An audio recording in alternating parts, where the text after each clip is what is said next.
Hello friends, welcome to my MMR explain channel में। আজকে আমি একটি মানহোয়া এক্সপ্লেন করব, যেটিকে আমি দুইটি প্লেলিস্টে এক্সপ্লেন করতেছি। একটিতে আমি এনিমি, এই মানহোয়ার স্টোরি থেকে নিয়মিত হয়েছে এনিমি, সেটাকে এক্সপ্লেন করতেছি। আর এটি এই প্লেলিস্টে আমি মানহোয়া এক্সপ্লেন করতেছি।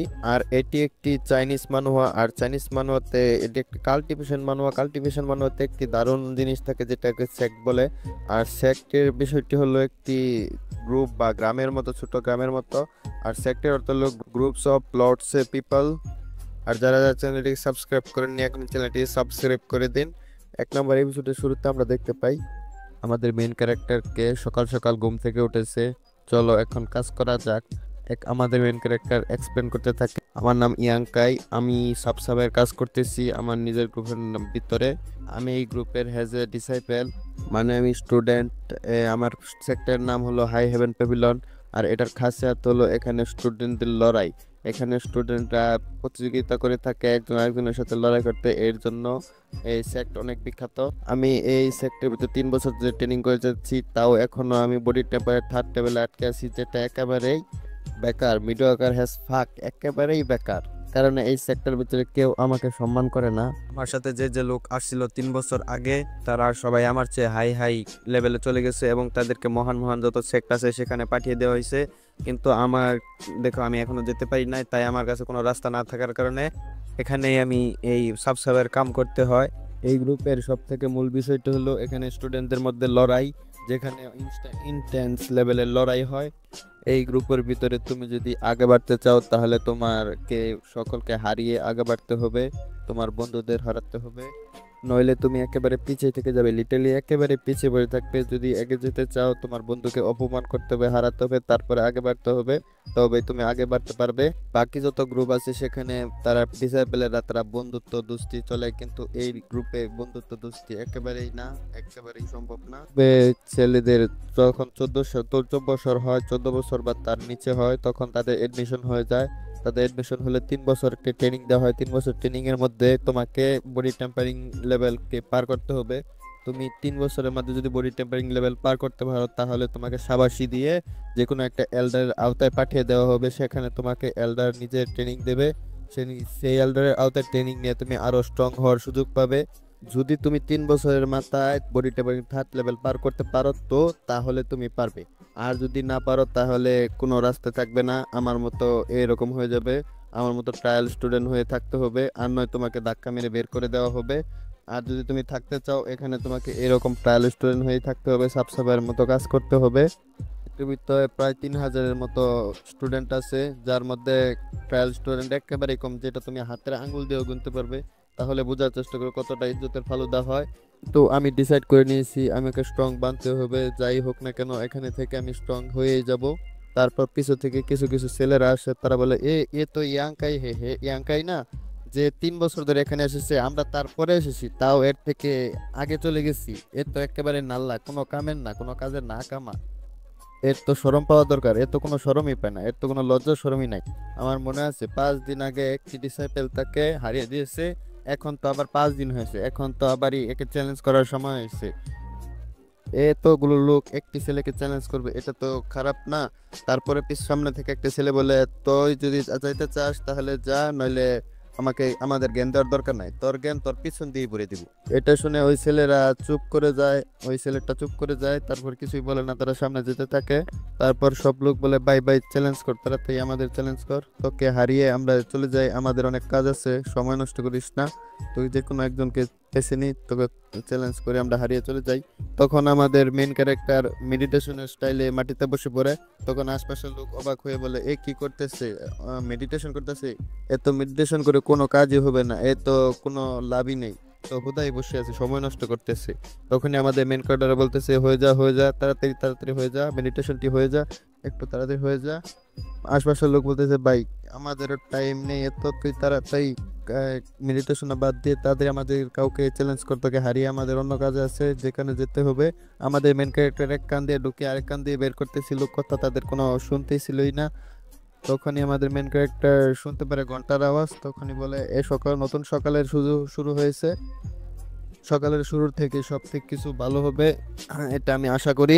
তখনই আশপাশের লোক বলতে থাকে, এ তো মেডিটেশন হয়ে গেছে, আমাকে চ্যালেঞ্জ কর, আমাকে চ্যালেঞ্জ কর ভিয়াঙ্কাই, আমাকে চ্যালেঞ্জ কর, আমি বেশি মারবো না। আরেকজন বলতেছে, না, এ মিথ্যা কথা বলতেছে, এ মারবে আপনাকে, আপনি আমাকে চ্যালেঞ্জ করুন সিনিয়র, তাড়াতাড়ি আমাকে চ্যালেঞ্জ করুন। ওকে চ্যালেঞ্জ করবেন না, ও মিথ্যা কথা বলে, ও অনেক মারবে আপনাকে। আমাদের ইয়ানকাই বলে, চলো আমি দেখিনি কাকে বেছে নেওয়া যায়। তার ঝাড়ুটি উপরে ছুঁড়ে মারে।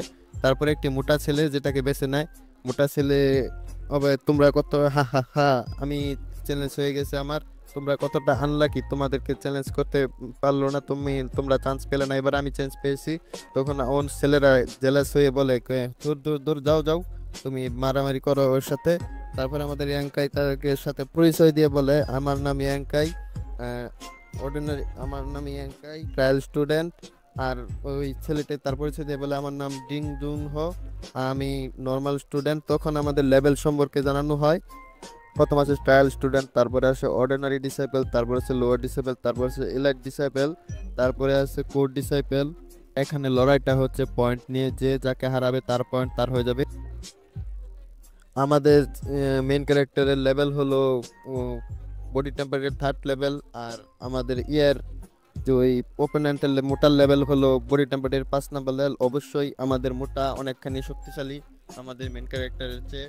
তো আমাদের মেন ক্যারেক্টার বলতে থাকে, আমি যাকে চুজ করেছি, এ ট্রায়াল স্টুডেন্ট থেকে আসে না, এ অর্ডিনারি ডিসাইপল থেকে আসে। এর মধ্যে কাবিলিয়াত আছে, যে কোনো সেক্টর ভিতরে সে সাধারণ ডিসেবল হতে পারবে, কোনো সমস্যা নেই। তখনই আমাদের মেন ক্যারেক্টার একটি পাঞ্চিং স্টাইলে লড়াই শুরু করে দেয়। তখন ওই আমাদের মোটা ভাবতে থাকে, এই কিসের স্টাইলে লড়াই করতে চাই, এটা তো বাচ্চাদের শেখানো হয় যে স্টাইল, সেটা আমাদের শুরুতে বাচ্চাদের লড়াইয়ের সময় যেটা শেখানো হয় সেটা দিতেই আমার পে করবি। তখনই টপাস করে আমাদের মেন ক্যারেক্টার উপর আঘাত করে, আমাদের মেন ক্যারেক্টার পিছনে যেয়ে পড়ে। তখনই আমাদের মোটা আবার একটি অ্যাটাক করে। তখনই আমাদের মেন ক্যারেক্টার ডস করে মাটি নিচের দিকে বসে যায়, তারপরে তাকে নিচ থেকে পাঞ্চ করার চেষ্টা করে। তখনই আমাদের মোটা বলে, তুই আমাকে এটা দিয়ে মারবি, হা হা হা, পারবি না, কোনো ভাগে সম্ভব না, আগা বাগা চাকচু। তখনই আমাদের মোটাও তার লড়াই ডস করে এবং তাদেরকে একসাথে দুজনের হাত টকরায় খায়। তখন আমাদের মেন ক্যারেক্টার পিছনে গিয়ে পড়ে। তখন আমাদের মোটা ভাবতে থাকে যে, আমার এ তো অনেক স্পিডে লড়াই করতেছে, আমার যদি পাওয়ার বেশি না হতো তাহলে এর কাছে আমি হেরে যেতাম। আমার পাওয়ার বেশি হওয়ার কারণে আমার কিছুই হয়নি, কিন্তু উইয়াঙ্কাই অনেক দূরে গিয়ে ছিটকে পড়েছে। তখনই ভাবতে থাকে, মনে হয় আমি এখন জিতে যাব। তাই বলে, ইসনোরিয়াঙ্কাই আমাকে জিততে দেওয়ার জন্য অনেক ধন্যবাদ। তখন আশপাশের ছেলে বলে, হে, তুই কি জানোস না এ ইয়াঙ্কাই, তুই মনে হয় হয়তো জানোস না এই ইয়াঙ্কাই, এ হার মানেনি, কিন্তু জিতবি তুই, তুই চিন্তা করিস না, তুই জিতবি। এ এখন হেরেছে, পরেও হারবে, আমরা হারাবো, এখন হারবে, কোনো সমস্যা নেই, তুই চিন্তা করিস না। তখনই মোটা ভাবতে থাকে, এসব কি বলতেছে, আমি তো জানি একটি লড়াই কেউ যদি কাউকে মেরে নিচে ফেলে দেয় সে ডাউন হয়ে যায়, তখন সে হার মানে নেয়, এই কি হার মানবে না। তখন আমাদের ইয়ানকাই উঠে কয়, এখন আমি হার মানিনি, আমি আরো লড়াই করব, মোটার সামনে আয় তাড়াতাড়ি। তখনই মোটা ভাবে, এ কি পাগল নাকি, এ কি একেবারে পাগল। তখনই আমাদের মেন ক্যারেক্টার পাও দিয়ে অ্যাটাক করে। তখনই ইয়াঙ্গরে মোটা অ্যাটাক আটকে দেয়। তখনই তাদের মধ্যে লড়াই চলতে থাকে। তখনই আশপাশের লোকেরা বলতে থাকে, ইয়াঙ্কাই এরকম লোকই ज्यादा বেশি স্ট্রং নিয়ে তাও লড়াই করতে থাকে, এই হার মানতেই চায় না, যতক্ষণ পর্যন্ত জ্ঞান না হারায় ততক্ষণ পর্যন্ত লড়াই করতেই থাকে। তখনই মোটা ভাবতে থাকে, এ পাগল নাকি, এই লড়াই থামা, হার মেনে যা, নয়তো আমাদের দুজনের মাঝে একজন মারা যাবে। তো আমাদের ইয়ানকাই বলে, না, আরো একবার লড়াই করবো, আমি আজকে লড়ে থাকবো যতক্ষণ পর্যন্ত না আমি হেরে যেতে। তখনই আমাদের মোটা ইয়াঙ্কাইয়ের গাড়ির উপর একটি মেরে তাকে অজ্ঞান করে দেয় এবং আমাদের ইয়াঙ্কাই নিচে পড়ে যায়। তখনই আমরা একটা দেখতে পাই যে গাছের উপর একটি মেয়ে বসে আছে, যে তাদের উপর লক্ষ্য রাখতেছিল এবং বইয়ের উপর নোট করতেছিল যে আজকে একজন ছেলে হেরে গেছে যার নাম ইয়াঙ্কাই, লড়াইয়ে আরেকটি ছেলে জিতে গেছে। তখনই তার সম্পর্কে বলতে থাকে, আমি ডার্ক হলের ডিসাইপেল, আমাদের কাজ হলো সেক্টর ভিতরে যত ঘটে যাওয়া ঘটনা আছে সেগুলোর রেকর্ড রাখা, আমরা যত ঘটনা ঘটে সবগুলো রেকর্ড রাখি এবং তার উপর কন্ট্রিবিউশন দেওয়া হয়। তখনই আমাদের দেখি তারা লিখতে পারে যে ইয়াঙ্কাই হেরে গেছে, আর সেখানে লিখেছে যে আমাদের ইয়াঙ্কাই এখন পর্যন্ত 144 বার হেরেছে, সেটা আমরা দেখতে পারি, একবারও জিতেনি। তখন বলে, এ ছেলেটা এতবার লড়াই করে, ততবার লড়াই করেছে, ততবারই হেরেছে, এ একবারও জিততে পারেনি। আমাদের সেক্টর ভিতরে এটা সব থেকে বড় রেকর্ড যে 147 বার হেরেছে। কেউ এতবার এখন পর্যন্ত হারেনি, এটাই সর্বোচ্চ রেকর্ড। এই কেন হার মেনে যায় না, এই সেক্টরে কেন চলে যায় না, এখনো এই সেক্টর ভিতরে থাকে, এ তো কিছুই করতে পারবে না এখানে থেকে। এটাকে দেখে আমারও খারাপ লাগে। তখনই আমাদের মেন ক্যারেক্টার জ্ঞান ফিরে এবং গাছের তলে উঠে উঠে বলে, এখানে আমাকে কে নিয়ে এসেছিল? আমার তো মনে আছে আমি তো সেখানে মেজের উপর পড়েছিলাম, এখানে কে আনলো, কিভাবে আনলো আমাকে? মনে হয় সে অনেক ভালো মানুষ। তখনই দেখতে পায় মাটির উপর শেরশানু বা গ্যাসের যে নিয়ে আসে তাদেরকে ডাক। তখনই ভাবতে থাকে, এটা কি মনে হয় আমাকে কেউ আরামসে ভালোবেসে নিয়ে আসেনি, আমাকে এখানে গাছের থেকে নিয়ে আইয়া। তখনই চমকে গিয়ে দেখে তার হাতে একটি ঔষধ বা মেডিসিন, যেটাকে হিলিং পোশন বলে। তখন সে অবাক হয়ে বলে, এটাকে আমাকে আমার হাতে কে দিয়ে গেল? এটার দাম তো অনেক বেশি, এটাকে কিনতে হলে আমার সারা মাসের যে কাজ করে যে কন্ট্রিবিউশন পয়েন্ট পাই সেটার সমান। এটা কিনতে হলে 10 কন্ট্রিবিউশন পয়েন্ট লাগে, আর যেটা আমাদের সেক্টর হলেই পাওয়া যায়, এছাড়া কোথাও পাওয়া যাবে না। এটা মনে হয় যে দিয়েছে সে দেখেছে আমার অনেক চোট লেগেছে, তাই এটাকে দিয়ে গেছে। সে অনেক কাইন্ড লোক। আমি ভবিষ্যতে এই কাইন্ডনেস রিপে করার চেষ্টা করব। আমাদের এই মেন ক্যারেক্টার তখন এটাকে তার পকেটে রেখে এখান থেকে চলে যায়। চলে গিয়ে তার রুমে গিয়ে তার কাপড় খুলে এই ওয়াইন্টমেন্টটি শরীরে লাগায়। তখনই বলতে থাকে, এই ওয়াইন্টমেন্টটি যদি আমি বেশি পরিমাণে লাগাই শরীরে, তাহলে আমার শরীরে সাইড ইফেক্ট হতে পারে। তাই একটু পানির সাথে মিশিয়ে শরীরে লাগাতে থাকে। তারপর এই অয়েন্টমেন্টটি শরীরে লাগাতে সময় অনেক একটু তাকলিফ, একটু সমস্যা হয়। তারপরে গিয়ে আমাদের মেন ক্যারেক্টার শুয়ে পড়ে যে আজকে অনেক পরিশ্রম করেছি, আজকে একটু শুয়ে জিরিয়ে নিই। তখনই সে আমাদের মেন ক্যারেক্টার ঘুমিয়ে পড়ে। তখনই দেখতে পাই তার মাথার নিচে একটি লাইট জ্বলে উঠতেছে। তখনই আমাদের মেন ক্যারেক্টার ঘামতেছে। তখনই হঠাৎ মেন ক্যারেক্টার আমাদের তার ড্রিমে চলে যায়। তার ড্রিমে সেই মোটা যেটার সাথে লড়াই করলো সেটার সাথে লড়াই করতেছিল এবং মোটাকে বলতেছে, আজ তোকে আমি হারিয়েই দেবো। তখন মোটাকে অনেক মারার পর সে মোটাকে হারিয়ে দেয়। মোটা অবাক হয়ে যায়, কয় আমাকে ছেড়ে দাও। তখন মোটা বলে, হ্যাঁ হ্যাঁ হ্যাঁ, আজকে তোকে আমি হারিয়ে দিয়েছি, আজকে আমি জিতে গেছি, আজকে থেকে আমি সবাইকে হারাতে পারবো, কেউ আমার তখনই আমি দেখি একটা ডার্ক লাইট সেটা তার মাথায় ঢুকে যায়। তখন দেন আমার মেন ক্যারেক্টার বা ইয়াংকে এর ঘুম থেকে উঠে পড়ে। তখন সে বলতে থাকে, প্রায় 2 ঘন্টা ধরে আমি কেমন ঘুমাচ্ছি, এখন ঘুম থেকে উঠে পড়ছি, এখন কাজ করার সময় হয়ে গেছে, যাই গিয়ে কাজ করি। তখনই আমাদের মেন ক্যারেক্টার দেখতে পায় সেই বাস্কটাকে লক্ষ্য করে, যেটা তার মাথার নিচে ছিল। সেটাকে বলে, আর এটা তো মনে হচ্ছে যখন আগের চেয়ে একটু হালকা হয়ে গেছে, এটা অনেকটা হালকা হয়ে গেছে মনে হচ্ছে। তখনই বাক্সটা রিয়েকশন দিয়ে উঠে তখনই তার হাত থেকে পড়ে যায় এবং বইয়ের আকারে রূপান্তরিত হয়ে যায়। তখন সে অবাক হয়, এটা কি হলো, এ বই হয়ে গেল কিভাবে, একটা তো কাঠের টুকরা ছিল। তখনই সেই বাক্সটাকে সে উপরে হাতে উঠিয়ে, আর যখন এই বইটা হাতে উঠায় তখনই এই চ্যাপ্টার এখানে শেষ হয়ে যায়। তো আপনাদের ভিডিও যদি ভালো লাগে তবে চ্যানেলটিকে সাবস্ক্রাইব করবেন এবং ভিডিওতে লাইক দেবেন। আমি নতুন নতুন এক্সপ্লেনেশন ভিডিও বানাচ্ছি, তো এতটা ভালো হয় নাই, তো যদি ভুল ত্রুটি হয়ে থাকে ক্ষমা করবেন। আশা করি সকলে ভালো লেগেছে। এরপরে ভিডিওটি দেখার জন্য চ্যানেলটিকে অবশ্যই সাবস্ক্রাইব করে রাখেন। মার্শাল পিকের 2 নম্বর এপিসোড ওখান থেকে শুরু হয়, যেখানে 1 নম্বর এপিসোড শেষ হয়েছিল। আমাদের এমসির একটি ব্ল্যাক বক্স পেয়েছিল, যেটা হঠাৎ করে বুকের মধ্যে ট্রান্সফার হয়ে যায়, যেটা পান্না একটা পাতায় উল্টাতে পেরেছিল, এর বেশি উল্টাতে পারছে না, যেটা ছিটতেও পারতেছিল না। সে অবাক হয়ে বলতেছে, এটা তো আমি মাউন্টেনে গিয়েছিলাম, সেখানে গিয়ে আমি এই বক্সটি পেয়েছিলাম। এটাতেও অনেক অবাক করা বিষয়। এটা আমি রেখে দিয়েছিলাম যাতে পরবর্তী দেখতে পাই এটা জিনিসটা কি। এটা তো হঠাৎ করে বুকে ট্রান্সফার হয়ে গেল, বাদে ব্ল্যাক বক্সটি ব্ল্যাক বুকে ট্রান্সফার হয়ে গেল। তখন ইয়াংকাই দেখে হঠাৎ করে, এ কি, এটার ভিতরে গোল্ডেন রঙের কি কি লেখা। ওই বুকের মধ্যে গোল্ডেন রঙের কিছু লেখা ছিল, যে এখানে ব্লাড দিলে গোল্ডেন বডি পাওয়া যাবে। সে অবাক হয়ে ভয় পেয়ে যায়, কয় এটা কি বলতেছে, ব্লাড দিলে গোল্ডেন বডি পাওয়া যাবে। তাই ভয়ে বুকটিকে সে বন্ধ করে ফেলে। আরে বাপরে, এই জানি না কেন এই বইয়ের মধ্যে লেখা গোল্ডেন লেখাগুলি দেখে আমার ভয়ে করে রুহ কাঁপে যাচ্ছে, অনেক ভয় করতেছে যেটা দেখে। তাই আমাদের এমসি বইটাকে আবার খুলে এবং গোল্ডেন রঙের লেখাগুলি পড়ে, যেখানে লেখা ছিল যে ব্লাড দিলে গোল্ডেন বডি পাওয়া যাবে, এই স্পিরিট, গোল্ডেন স্পিরিট। সেটা দেখে সে বলতেছে, এখানে আচ্ছা এটা বুঝতে পেরেছি, এখানে এটা ব্লাড দিলে গোল্ডেন বডি পাওয়া যাবে। তাই আমাদের এমসি এটা একটু মুখ দিয়ে দাঁত দিয়ে হাতটা কেটে ব্লাড দেয়। তখন ব্লাড দেওয়ার সাথে সাথে একটি ছোট ছোট রিয়াকশন হয়, ছোট রিয়াকশন হয়ে সেই ব্লাডটি বই অ্যাবজর্ব করে নেয়। অ্যাবজর্ব করে তারপরে হঠাৎ করে ওই বইয়ের ভিতর থেকে একটি হাড্ডি স্কেলিটন বের হয়। সেটা আমাদের এমসি কে দেখে এমসি বলে, কি হাড্ডি? আমাদের এমসি হাড্ডিকে দেখে আমাদের হাড্ডিটি এমসি কে দেখে হাসতেছিল, হা হা হা। আমাদের এমসি বলে কি, তুই আমাকে চিরাচ্ছিস, তুই আমাকে দেখে হাসছিস। তখনই হাড্ডি আমাদের এমসির ভেতরে ঢুকে যায়।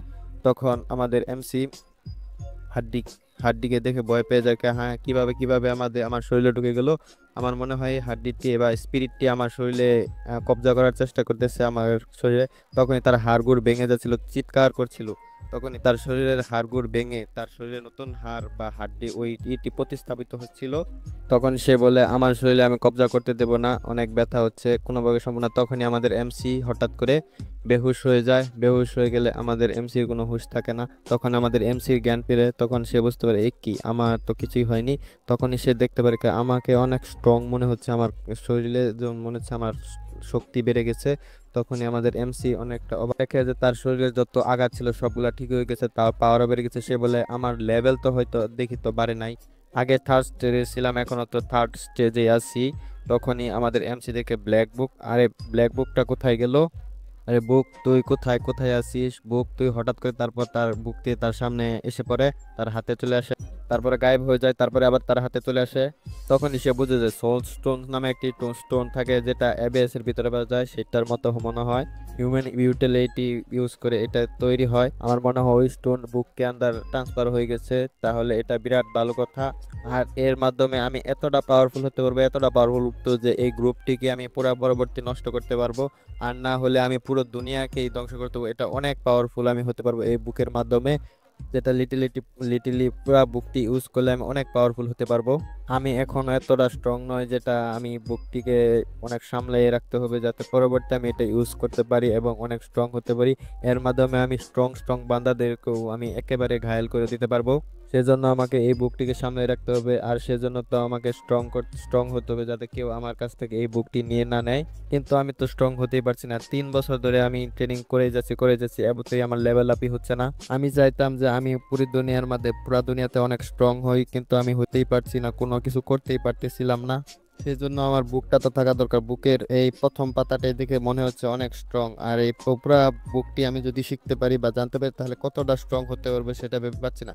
তখনই তার বুকে একটা প্রথম পাতায় লেখা ছিল বডি টেম্পারিং, সেটা সে পড়ার সাথে সাথে কিছু জ্ঞান বা আলো একটি তার শরীরে ঢুকে যায়। তখন সে বুঝতে পারে যে এটা কি পেলাম আমি। তখন সে মনে করে আসলে আমার মনে হচ্ছে কিছুটা স্ট্রং স্ট্রং হয়ে গেছে। তখন ওটা লেখা ছিল, সে জানতে পারে যে এর নিয়ম অনুযায়ী আমাকে সকালে ঘুম থেকে উঠে এই ট্রেনিংটা করতে হবে। সেজন্য আমাকে পূর্ব দিকে ঘুরে এর ট্রেনিং করতে হবে সূর্য ওঠার সময়। সূর্য ওঠার সময় এটাকে আমার ট্রেনিং করলে আমি স্ট্রং হতে পারবো। তার জন্য আমাকে অনেক সকালে উঠতে হবে, আর এটা আমি শুধু আধা ঘন্টা মাত্র 30 মিনিটই ট্রেনিং করতে পারবো। এই মুক্কারা অ্যাটাক যে করছিল সেই অ্যাটাকের বিষয়ে এই বুকের প্রথম পাতায় রেকর্ড ছিল, সেটা দেখে সে অবাক হয়ে যায়। দেখে মনে হয় এই টেকনিকটা অনেক কমজোর, অনেক দুর্বল, কিন্তু এটা বুকের ভিতরে যেভাবে রেকর্ড করা ছিল এটা অনেক শক্তিশালী। তারপর আমাকে সকালে উঠে এর ট্রেনিং করতে হবে, এর ট্রেনিং করে আমি অনেক স্ট্রং হতে পারবো। এটা মনে হয় একেবারে দুর্বল, কিন্তু এটা দুর্বল না, এটা অনেক স্ট্রং। এটা ট্রেনিং করলে আমি অনেক শক্তিশালী হবো। তখন বলে, আচ্ছা সূর্য তো সকালে উঠবে, তাহলে আমি এখন একটু ঘুমিয়ে নেই। তাই সে ঘুমিয়ে পড়ে, একেবারে শুয়ে পড়ে। সকালে ঘুম থেকে উঠে এবং উঠে জায়গায় পূর্ব দিকে গিয়ে সে বলে, এখন ট্রেনিং করার সময় হয়েছে, এখন ট্রেনিং করলে আমি শক্তিশালী হয়ে যাবো। তাই সে ট্রেনিং করা শুরু করে দেয়। কিন্তু একটু ট্রেনিং করার পরে সে অনেকটা ব্যথা পায়, শরীরে ব্যথা ট্যাথা লাগতে থাকে। তখন বলে, ইস, ও মাই গড, এটা তো অনেক কঠিন, এটা করতে গিয়ে তো আমার শরীরে হাড্ডি গুড্ডি গুঁড়া হয়ে যাচ্ছে, একেবারে ব্যথা কুরকুর করতেছে। তখন সে আবার ট্রেনিং করা শুরু করে দেয়। তখন সে ট্রেনিং করে বলে, এখন ব্যথাটা কিছু কমে গেছে, এখন আমার মনে হচ্ছে অনেকখানি পাওয়ারফুল হয়ে গেছি, আমার মনে হচ্ছে আগের চেয়ে অনেকখানি শক্তিশালী হয়ে গেছি আমি, এখন অনেকটা শক্তিশালী মনে হচ্ছে। এখন একটি পাঞ্চ মারি যদি আমি সবাইকে হারাতে পারবো মনে হয়। তার দিল গার্ডেন গার্ডেন হয়ে যায়, তার শরীরে এখন ব্যথা নেই। তখন থেকে সূর্য তার পূর্ব দিক থেকে চলে গেছে, মাথার উপরে চলে গেছে। তখন সে লক্ষ্য করে তার লেভেল আপ হয়ে গেছে, আর এখন বডি টেম্পারেচার থার্ড স্টেজ থেকে ফোর্থ স্টেজে চলে গেছে। এতটা খুশি হয় যে কি বলবো। সালা 3 বছর ধরে ট্রেনিং করতেছি, তাও আমি এখনো লেভেল আপ করতে মানে আধা ঘন্টা ট্রেনিং করে লেভেল আপ হয়ে গেছে। তখনই দেখে তার উল্টি হয়ে যায়, বমি হয়ে যায়। তখন বমি করে, তখন থেকে এসব কি এত ব্ল্যাক মানে। তখন সে বলে যে ও এর আগেও আমার হয়েছে, আমি এর আগেও অনেক বমি করেছি, তখন এতটা পরিমাণে পায় না, এটা আমার শরীরে ইনপিউরিটি, যেটা বের হয়ে আমার শরীরের পাওয়ার গুলো পিওর হচ্ছে ধীরে ধীরে। তাও তো আগে তো এতটা পরিমাণে বের হচ্ছে না, যেটা এখন পরিমাণে বেরছে। আচ্ছা, এটা ভালোই হবে যদি এত পরিমাণে ইম্পিউরিটি বের হয়, তাহলে তো আমার শরীরে অনেক পিওর পাওয়ার আসবে, তা আমি অনেক শক্তিশালী হয়ে যাব। এই যে বেসিক্যালি ট্রেনিং করতেছি, এটা ট্রেনিং করে আমি অনেকটা পাওয়ারফুল হয়ে যাব। তো এটা আমি প্রতিদিনই ট্রেনিং করব, তাহলে আমি এর মাধ্যমে অনেকটা পাওয়ারফুল হয়ে যাব। এটা পাওয়ার প্রতিদিন ট্রেনিং এর পর আমার ইম্পিউরিটি যা আছে সব বের হয়ে যাবে এবং আমার লেভেল আপও হয়ে যাবে। আজকেও এর মাধ্যমে আমার লেভেল আপ হয়ে গেল, এর মাধ্যমে এরপর থেকে আমার লেভেল আপ হয়ে যাবে, এরপর থেকে কেউ আমাকে বুলি করতে পারবে না। আহা হা, কি মজা, দিল গার্ডেন গার্ডেন হয়ে যাচ্ছে। আর আমি এখন যেটা করেছি সেটা মাত্র 1%, আর এই পুরো বুকটা যদি আমি করতে পারি তাহলে কতটা শক্তিশালী হতে পারবো। আর তখনই এই চ্যাপ্টারটি শেষ হয়ে যায়। ভিডিওটি ভালো লাগলে চ্যানেলটি সাবস্ক্রাইব করে দেন পরের এপিসোডগুলি দেখার জন্য। মার্শাল পিকের 3 নম্বর এপিসোড ওই মেয়েকে দেখে শুরু হয়, যে মেয়েকে গত এপিসোডে দেখেছিলাম। ওই মেয়েটি গাছের উপর দাঁড়িয়ে আশপাশে নজর রাখতেছিল। তখন আমাদের মেন ক্যারেক্টারকে দেখে বলে, এ তো ইয়াংকাই হে, যেটাকে আমি গত এপিসোডে দেখেছিলাম। এ এখানে কি করতেছে? আমাদের এমসি সাফ সাফাই করতেছে করতেছে, তখন করতে যাচ্ছে আশপাশে কোনো খেয়াল নেই। তখন পিছন থেকে দুটি ছেলে এসে বলে, ইয়াংকাই ইয়াংকাই, কি করতেছো? এক জায়গায় তুমি এখন সাফ করতেছো, পরিষ্কার করতেছো। আমাদের ইয়াংকাইয়ের তো কোনো খেয়ালই নাই, আশপাশে কোনো লক্ষ্য রাখে না। আমাদের ইয়াংকাই তার নিজের খেয়ালই ছিল, সে ভাবতে থাকে এটা খুবই খারাপ বিষয় যে আমি ওই টেকনিকগুলো আমি সারাদিনে একবারই প্র্যাকটিস করতে পারি। যদি আরো অনেক সময় প্র্যাকটিস করতে পারতাম তাহলে এটা ভালো হতো। তখনই আশপাশের ছেলেরা তাকে ডাকতে থাকে, ইয়াংকাই ইয়াংকাই শোনো। সে কোনো মনোযোগী নাই, সে কারো একসাথে বসতেই করতেছে, ওইখানে ঝাড়ু দিতেই থাকে। তখন ইয়াংকাই বলে পিছনে দিকে ঘুরে যায়, তখনই ওই ছেলেটির সাথে তার ধাক্কা লাগে, তখন ওই ছেলেটি নিচে পড়ে যায়। তখনই ইয়াংকাই দেখে যে ওই ছেলেটি নিচে পড়ে গেছে, তখন বলে, সরি সরি, আমি দেখতে পাইনি, তুমি ব্যথা পাওনি তো, নিচে পড়ে গেছে। তখনই ইয়াংকাই বলে, আচ্ছা দাঁড়াও, আমি তোমাকে উঠিয়ে দিচ্ছি। তখনই ওই ছেলেটিকে বলে, তুমি আর কি লক্ষ্য নেই, আমাকে দেখতে পাওনি পিছনে, তোমার কি হয়েছে, এখানে কি করতেছো? কয়, আমি নিজের খেলেছিলাম। আচ্ছা দাঁড়াও, তোমাকে আমি একটু উঠাচ্ছি। তখন সেই ছেলেটি উঠে ওখান থেকে চলে যাচ্ছিল। তখন সে বললে, আমার উঠানোর দরকার নাই, আমি নিজেই উঠে চলে যেতে পারবো। আর হ্যাঁ, কন্ট্রিবিউশন পয়েন্ট দিচ্ছে, সকলে গেছে কন্ট্রিবিউশন পয়েন্টের জন্য, আমিও যাচ্ছি, তুমিও চলে আসো ইয়ানকাই। তখন ইয়ানকাই মনে মনে বলে, ও আজ তো 8 তারিখ, আমার তো মনেই ছিল না, আজ তো কন্ট্রিবিউশন পয়েন্ট দেওয়ার সময়, আজকে গিয়ে তো কন্ট্রিবিউশন পয়েন্ট আনতে হবে আমাকে। তখনই আমরা জানতে পারি কন্ট্রিবিউশন পয়েন্টটি হলো যে আমরা গত এপিসোডে দেখেছিলাম যে তারা লড়াই করতেছিল কন্ট্রিবিউশন পয়েন্টের জন্য। সেটার একটি হল আছে, সেখানে কন্ট্রিবিউশন পয়েন্ট দেন। আর এই কন্ট্রিবিউশন পয়েন্টের বদলে চান্দি, চান্দি মানে রূপার তৈরি ইমোয় তাদের ছিটকে মিলে, যেটাকে তাদের কারেন্সি বলা হয়। তার মাধ্যমে তারা তারা যত তাদের জিনিসপত্র সবকিছু কিনতে পারে, তাদের প্রয়োজনীয় দ্রব্যমূল্য দ্রব্যপণ্য তারা কিনে ওর মাধ্যমেই। প্রতি মাসে 8 তারিখে তাদের কন্ট্রিবিউশন পয়েন্ট পায়। আর সবার কাজের উপর নির্ভর করে কন্ট্রিবিউশন পয়েন্ট পায়। এখানে সাফ সাফাই করার জন্য আমাদের ইয়ানকাই 10 কন্ট্রিবিউশন পয়েন্ট পায়। আর যদি তুমি এই সেক্টরের ভিতরে কারোর সাথে লড়াই করো বা ঝগড়া করো, তখন তুমি যদি হেরে যাও তাহলে 1 কন্ট্রিবিউশন হেরে যাবে। তখনই আমাদের ইয়ানকাই বলে, আমি এই মাসে 6বার 6 জনের সাথে লড়াই করেছি এবং 6বার হেরেছি, তাই আমার 6 কন্ট্রিবিউশন আমি হয়তো হেরে গেছি। তার মানে 10 থেকে 6 কন্ট্রিবিউশনে এখানে হেরে গেছে। আর বাদে বলে যে, বাদ দেও, আর 6 থেকে 4 পাবো আমি, তারপরে যাব, এখন যাব না, এখন তো ভিড় আছে অনেক। তখনই সে কন্ট্রিবিউশন হলে যায়, গিয়ে দেখে একটি বুড়া লোকটিকে যে তার স্বপ্নের মধ্যে হারিয়েছিল। তখনই সে ভাবতে থাকে যে আর মনে হয় যে কোনো মেয়েকে নিয়ে স্বপ্ন দেখতেছে, সব সময় এই মেয়েকে নিয়ে স্বপ্ন দেখে। এই বয়স হয়ে গেছে, তাও এর ঠারাক পান গেছে না এখনো, এখনো পারো। আর তখনই বলে, বুড়ে, হে বুড়া বোন। তখনই আমাদের বুড্ডা করে তাদেরকে লক্ষ্য করে বলে বুড্ডাকে যে, আমি এসেছি, কি ভালো করে লক্ষ্য করে দেখো, আমি এসেছি ইয়াংকাই। তখনই ওই বুড়ো লোকটি তাকে গুড়গুড়কে মানে চেয়ে চেয়ে তাকে চোখ খুলতেই দেখতেছে। তখন বলে, কি থার্কির মতো আমার ওদিকে তাকিয়ে এরকম অনেকক্ষণ দেখতেছো? কয়ে, তুই দেখতেছিলাম, তুই তো বলতেছো দেখতে, তুমি এখন এসেছো কেন? তখন বলে, সারাদিন অনেক ভিড় গেছে, এখন আসবো না তো কখন আসবো? তখন বলে, তাও তো সকলে তো সকালে এসে গেছে, নিয়ে গেছে, তুমি তো আসতে দেরি করলে। কয়ে, সকালে অনেক ভিড় থাকে তাই এখনই আসলাম। তারপরে সে বলে, আমার কন্ট্রিবিউশন পয়েন্টের জন্য আসিস, তো আমার কন্ট্রিবিউশন পয়েন্টগুলো দেন। তখনই আমাদের বুড়া বলে, তোমার কন্ট্রিবিউশন পয়েন্ট, তুমি তো কয়বার হেরে গেছো, তোমার কন্ট্রিবিউশন পয়েন্ট কত? কয়ে, সেটাই তুমি চেয়েছি যে আমার যত কন্ট্রিবিউশন পয়েন্ট সেটুকুই দেন।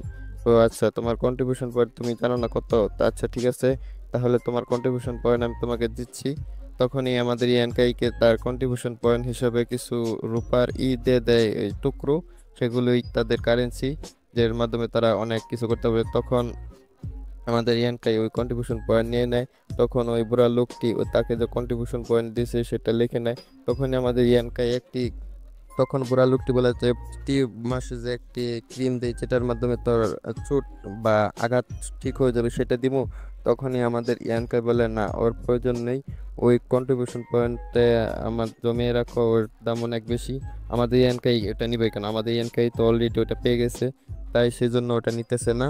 আর আমাদের ইয়ানকাইয়ের কাছে মাত্র তারপর আরো 12 কন্ট্রিবিউশন পয়েন্ট ছিল, যেটা তার কাছে যথেষ্ট ছিল। তখন সে বললে না, আমার ওই হিলিং পোশাকের দরকার নাই, ওই 12 কন্ট্রিবিউশন পয়েন্ট দিয়ে তো একটি কিমতি জড়িবুটিও আসবে না যার মাধ্যমে আমি কোনো কিছু করতে পারবো। তখনই আমাদের ইয়ানকাই আমাদের মনে হয় তার কাছে এই টাকা জমা ছিল ওই কন্ট্রিবিউশন পয়েন্ট বড় কিছু কেনার জন্য। তখন বুড়া লোকটি বলে তোর এসেন্ট এই প্যাটার্ন ওই জিনিসটি চাই না। কিন্তু কেন এর পিছনে তুই কেন লেগে আছিস? এটা তোর কেন চাই? এর পিছনে অনেক কন্ট্রিবিউশন পয়েন্ট লাগবে, যার কারণে তোকে অনেক মেহনত করতে হবে, মেহনত করতে যাবি, তুই কাল্টিভেশন করার সময় পাবি না, তার জন্য তুই এটা কিনতে চাস কেন? তখন ইয়ানকে বলে টেনশন নেই, আমি কাল্টিভেশন করতে পারবো, আমি একদিন সাকসেসফুল হয়ে যাব, কোনো চিন্তা করবেন না। তখন বুড়াটি বলে আচ্ছা আমি জানি তুমি সাকসেসফুল হয়ে যাবে, ততদিন পর্যন্ত আমি নাও বাঁচতে পারি, বলা যায় না। তখন ইয়ানকাই বলে এত শুভ কথা বলেন না, এসব কথা শুনে আমার দিল গার্ডেন গার্ডেন হয়ে যায়। তখন ইয়ানকাই বলে আপনার কাছে একটা কথা জিজ্ঞেস করতে চাই। তখন বুড়া লোকটি বলে আচ্ছা কি জিজ্ঞেস করতে চাও বলো। তখন বলে আপনাদের কাছে থাকা ওই এসেন্স পেটাল ওটা অনেক দামি জিনিস, ওটা আপনাদের কাছে এলো কিভাবে? তখনই ওই বুড়া লোকটি বলে ও আচ্ছা ওটার কথা বলতেছো, ওটা তো আমার নিজেরই, ওটা আমি নিজে আমার থেকে বিলং করে। তখন ইয়ানকাই বলে কি ওটা আপনার? সে বলে হ্যাঁ। কয় সেজন্যই তো ওটা তাহলে কেউ কিনে না, সেজন্যই আপনি ওটা আমাকে তাহলে অবশ্যই দিবেন। সে বলে অবশ্যই দেব, তার জন্য তোমার কন্ট্রিবিউশন পয়েন্ট লাগবে, তুমি কন্ট্রিবিউশন পয়েন্ট আনো, তারপর তোমাকে দেব। তখন ইয়ানকাই বলে আচ্ছা ঠিক আছে, আমি ওর জন্য অনেক পরিশ্রম করব, কন্ট্রিবিউশন পয়েন্ট জমা করবো, তারপর ওই এসেন্স ব্যাটেল আমি নিয়েই ছাড়বো। তখনই বুড়া লোকটি বলে আচ্ছা ঠিক আছে, ওইটা তোমাকেই দেবো। তখন ইয়ানকে বলে হ্যাঁ সেই জন্যই তো ভাবি এত দামি জিনিস এখানে আসলো কেউ। তখন বুড়াটি বলে ও আচ্ছা ইয়ানকে একটা কথা বল, তুই বলে গতকাল বিরাট হারছিস, তুই বলে বিরাট মের খেয়েছিস, সেটার কোনো খেয়ালই নেই না আমাদের ইয়ানকাই থেকে তাকে না করে, তুই একটু দাঁড়া, সে সম্পর্কে কিছু বলে যা, কিছু শুনি জানতে পারি তো কিভাবে হেরিলি, কিভাবে লড়াই করলি। সেই জন্য তখন ইয়ানকাই বলে ও সম্পর্কে আমি কথা বলতে চাই না, আমি এখান থেকে যাচ্ছি। আমাদের ইয়ানকাই ভাবতে থাকে কি কি কথা বলবে এসব, আমি হেরে গেছি, এর থেকে অসম্মান আর কি আছে, সেটা আমি কি বলবো। তখন বুড়া লোকটি বলে আচ্ছা তুই জানি তুই ভালো ছেলে, তুই কিন্তু পাওয়ারফুল না, তুই হেরে যাস, তুই চলে যাস না কেন এখান থেকে? তখন ইয়ানকাই বলে আমার দুনিয়াতে আর কোথাও জায়গা নাই, খালি এই জায়গাটাই আছে। তখন ইয়ানকাই ওখান থেকে চলে যায়। তখন ইয়ানকাই বুড়োটি বলে এর কি করব, আর এই মনে হয় বিশ্বাস করে নিছে ওই এসেন্স প্যাটেল মনে হয় আমারই, কিন্তু কি করব, সে এটা ভাবে না যে আমার বুড়োর মতো বুড়ার কাছে এই এসেন্স প্যাটেল কোথা থেকে আসবে। আচ্ছা ঠিক আছে, ওকে বিশ্বাস করতে দাও, বিশ্বাস করুক, ওটা আমার কাছে কি করবে। তখন সিন চেঞ্জ হয়, আমরা দেখতে ইয়ানকাই মার্কেটে চলে গেছে। তখন সে বলে আমার কাছে আগে খারাপ লাগতো, এখানে আসলে অদ্ভুত লাগতো তখন, কিন্তু এখন আসার পর থেকে আমার কোনো অদ্ভুত লাগে না। আমার মনে হয় আমার ভিতরে যে হিউম্যান স্কেলিটন ঢুকেছে, যে হাড্ডিকা ডাসা, সেটা মনে হয় অনেক আমাকে এরকম কমফোর্টেবল করতেছে। তখন সে দেখতে পায় কিছু লোফার ছেলেদের যারা রাস্তার মধ্যে আলোচনা করতেছিল। তখন ছেলেরা বলে এই তুই কি দেখিস এদিকে, হ্যাঁ ওঠ এখান থেকে চল। তখন আমাদের ইয়ানকে বলে এরা কারা? এর সাথে দেখা যায় আমাদের সেক্টরের একটি ছেলে কি করতেছে। তখন ইয়ানকে বলে থাকা আমি কি করব, তা যেটা মনে হয় সেটা করুক, আমার এসব ম্যাটারে জড়ানো উচিত না। তখন সে ওইখান থেকে চলে যায়। তখন ওইখান থেকে চলে গিয়ে সে একটি চাউলের দোকান সেখানে চলে যায়। সেখানে গিয়ে বলে আচ্ছা আমার যা কিনা সেখানে চলে এসেছি। তখন বলে আঙ্কেল আন্টি আন্টি আমাকে চাউল দেন তো, সেই চাউল যেটা আমি প্রতিবার নিস। তখন বলে তো তুমি চলে এসেছো প্রতিবারের মতো, তুমি এবারে চলে এসেছো চাউল নিতে, কয়েছি গতবার যেটা নিয়েছিলাম সেই চাউলটা দেন। তখন বলে আচ্ছা ওটা দিচ্ছি। তখন বলে এতটুকু চাউলে, ওই আন্টিটি বলে এতটুকু চাউলে তোমার কি পুরো মাস হয়ে যায় খাওয়ার, তুমি কি এটুকে পেট ভরে? তখন বলে হ্যাঁ এটি দিয়ে আমার কোনো রকম হয়ে যায়। তখন বলে হ্যাঁ তুমি মিথ্যা কথা বলতেছো, তোমার এটুকু হয় না। সে বলে আমি পাহাড়ে গিয়ে শিকার করি, শিকার করে সেসব শিকার আমি খাই, সেজন্য আমার এইটুকুই চলে যায়। তুমি মিথ্যা কথা বলে, এতটুকু তো কেউ এতটুকু হতে পারে না, তুমি দেখো কতটুকু শুকনা পাতলা হয়ে গেছো। সে বলে এইসব কোনো ব্যাপার না, এসব আমি স্বীকার করি, আমার এটুকুই চলবে। তখন আন্টি বলে না এটুকু তোমার কিভাবে চলে, তোমার তো আরো লাগা দরকার, তোমার তো। তখন তার হাজবেন্ড বলে কয় আচ্ছা ঠিক আছে, পুরাতন যে পুরো গত বছরের চাউল আছে পোকা হয়ে যাচ্ছে, সেই চাউলগুলো ইয়েকে দিয়ে দাও, ইয়াংকাইকে দিয়ে দাও। তখন আন্টি বলে আচ্ছা ঠিক আছে, ওকে দিয়ে দিচ্ছি। তখন ইয়াংকাই বলে না না, দরকার নেই আন্টি, আপনাদের দোকানের জিনিস ওটা আপনারা বিক্রি করবেন, এটা দেওয়ার দরকার নেই। তখন আন্টি বলে কে বলেছে দোকানের জিনিস, ওটা এমনি নষ্টই হয়ে যাবে, ও থাকলে তোমাকে সেই জন্য দিয়ে দিতেছি, তুমি ওটা খেয়ে রান্না করে খেয়ে নেবে, তখন তুমি আচ্ছা ভালো মতন পেট ভরে খেতে পারবে। তখনই আন্টি বলে তোমার এত কথা শুনবো না, দিয়ে দিব। তখনই মিয়ানকে ভাবতে থাকে এরা অনেক ভালো মানুষ, এরা আমাকে বলে দেয় যে পুরাতন চাউল আমাকে দিয়ে দিচ্ছে, যেটা তাদের কোনো দরকার নেই, কিন্তু আমি জানি ওটা পুরাতন না, ওটা একেবারে ভালো ফ্রেশ, যেটা আমাকে পুরাতন বলে দিয়ে দেয়। এর মতো ভালো মানুষ আমি দেখি নাই, যেটা আমি কিছু বলতে পারি না, আমাকে বাহানা দিয়ে প্রতিবার মতো এই ভালো চালগুলো দিয়ে দেয়, আমিও তখনই নিয়ে যাই। এরা অনেক ভালো মানুষ, এদেরকে আমি পরবর্তী যদি কোনো সময় করতে পারি তাদের এদের সাহায্য অবশ্যই করার চেষ্টা করব। তখনই তাদেরকে থ্যাংক ইউ বলে। তখনই আঙ্কেল বলে কোনো থ্যাংক ইউ দরকার নাই, তোমার যদি কখনো খিদা লাগে বা ক্ষুধা লাগে বহুত, তখন তুমি আমাদের বাসায় চলে আসবে, আমরা তোমাকে পেট ভরে খাইয়ে দেখবো। তখন বলে অল রাইট। তখনই কিছু ছেলেরা আসতে থাকে, যাদের একটি অসুস্থ বান ধরে আসতেছিল। তখনই তো ওই দোকানের একটি লোক বলে স্যার আপনাদের কি দরকার? তখন ছেলেরা বলে কি বললি তুই, তো ওটাকে লাথি মারে ফেলে দেয়। তখন বলে কি হলো আমার লাথি মারে? তখনই ওই দোকানদারটি বের হয়ে বলে কি হয়েছে কি হয়েছে, আমাদের লোককে মারতেছো কেন? তখনই ওই ছেলেগুলি বলে তোমাদের দোকানের চাউল খেয়ে আমার ভাই অসুস্থ হয়ে পড়েছে, তোমরা পয়জনের চাল বিক্রি করো। তখন বলে আমরা আমরা পয়জনের চাল তো বিক্রি করি না, কিভাবে হয়ে গেল এসব? কিভাবে কয় হ্যাঁ তোমাদের কারণে, তোমাদের খাবার আমার বাইক কিনে নিয়ে গিয়ে খেয়েছিল, তারপর থেকে সে এরকম হয়ে গেছিল, তার অসুস্থ হয়ে গেছে। তোমাদের এখানে তোমরা চাউলে বিষ মিশিয়ে চাউল বিক্রি করে। সে বলে না, আমরা কখনো চাউলে বিষ মিশাই না, আমরা এরকম কাজ কখনো করি না, আমরা এখন পর্যন্ত কোনোদিন চাউলে বিষ মিশাইনি, এটা মিথ্যে কথা। সে বলে তাহলে এটা মিথ্যে কথা, আমার ভাই তো তোমাদের খাবার খেয়ে এরকম হয়েছে। কয় সে অন্য কিছু খাবার খেয়েছে যার কারণে হয়তো এরকম হয়েছে। সে বলে আবার তোমরা কথা বলতেছো তোমরা চাউলে পাঁচজন মিশাও।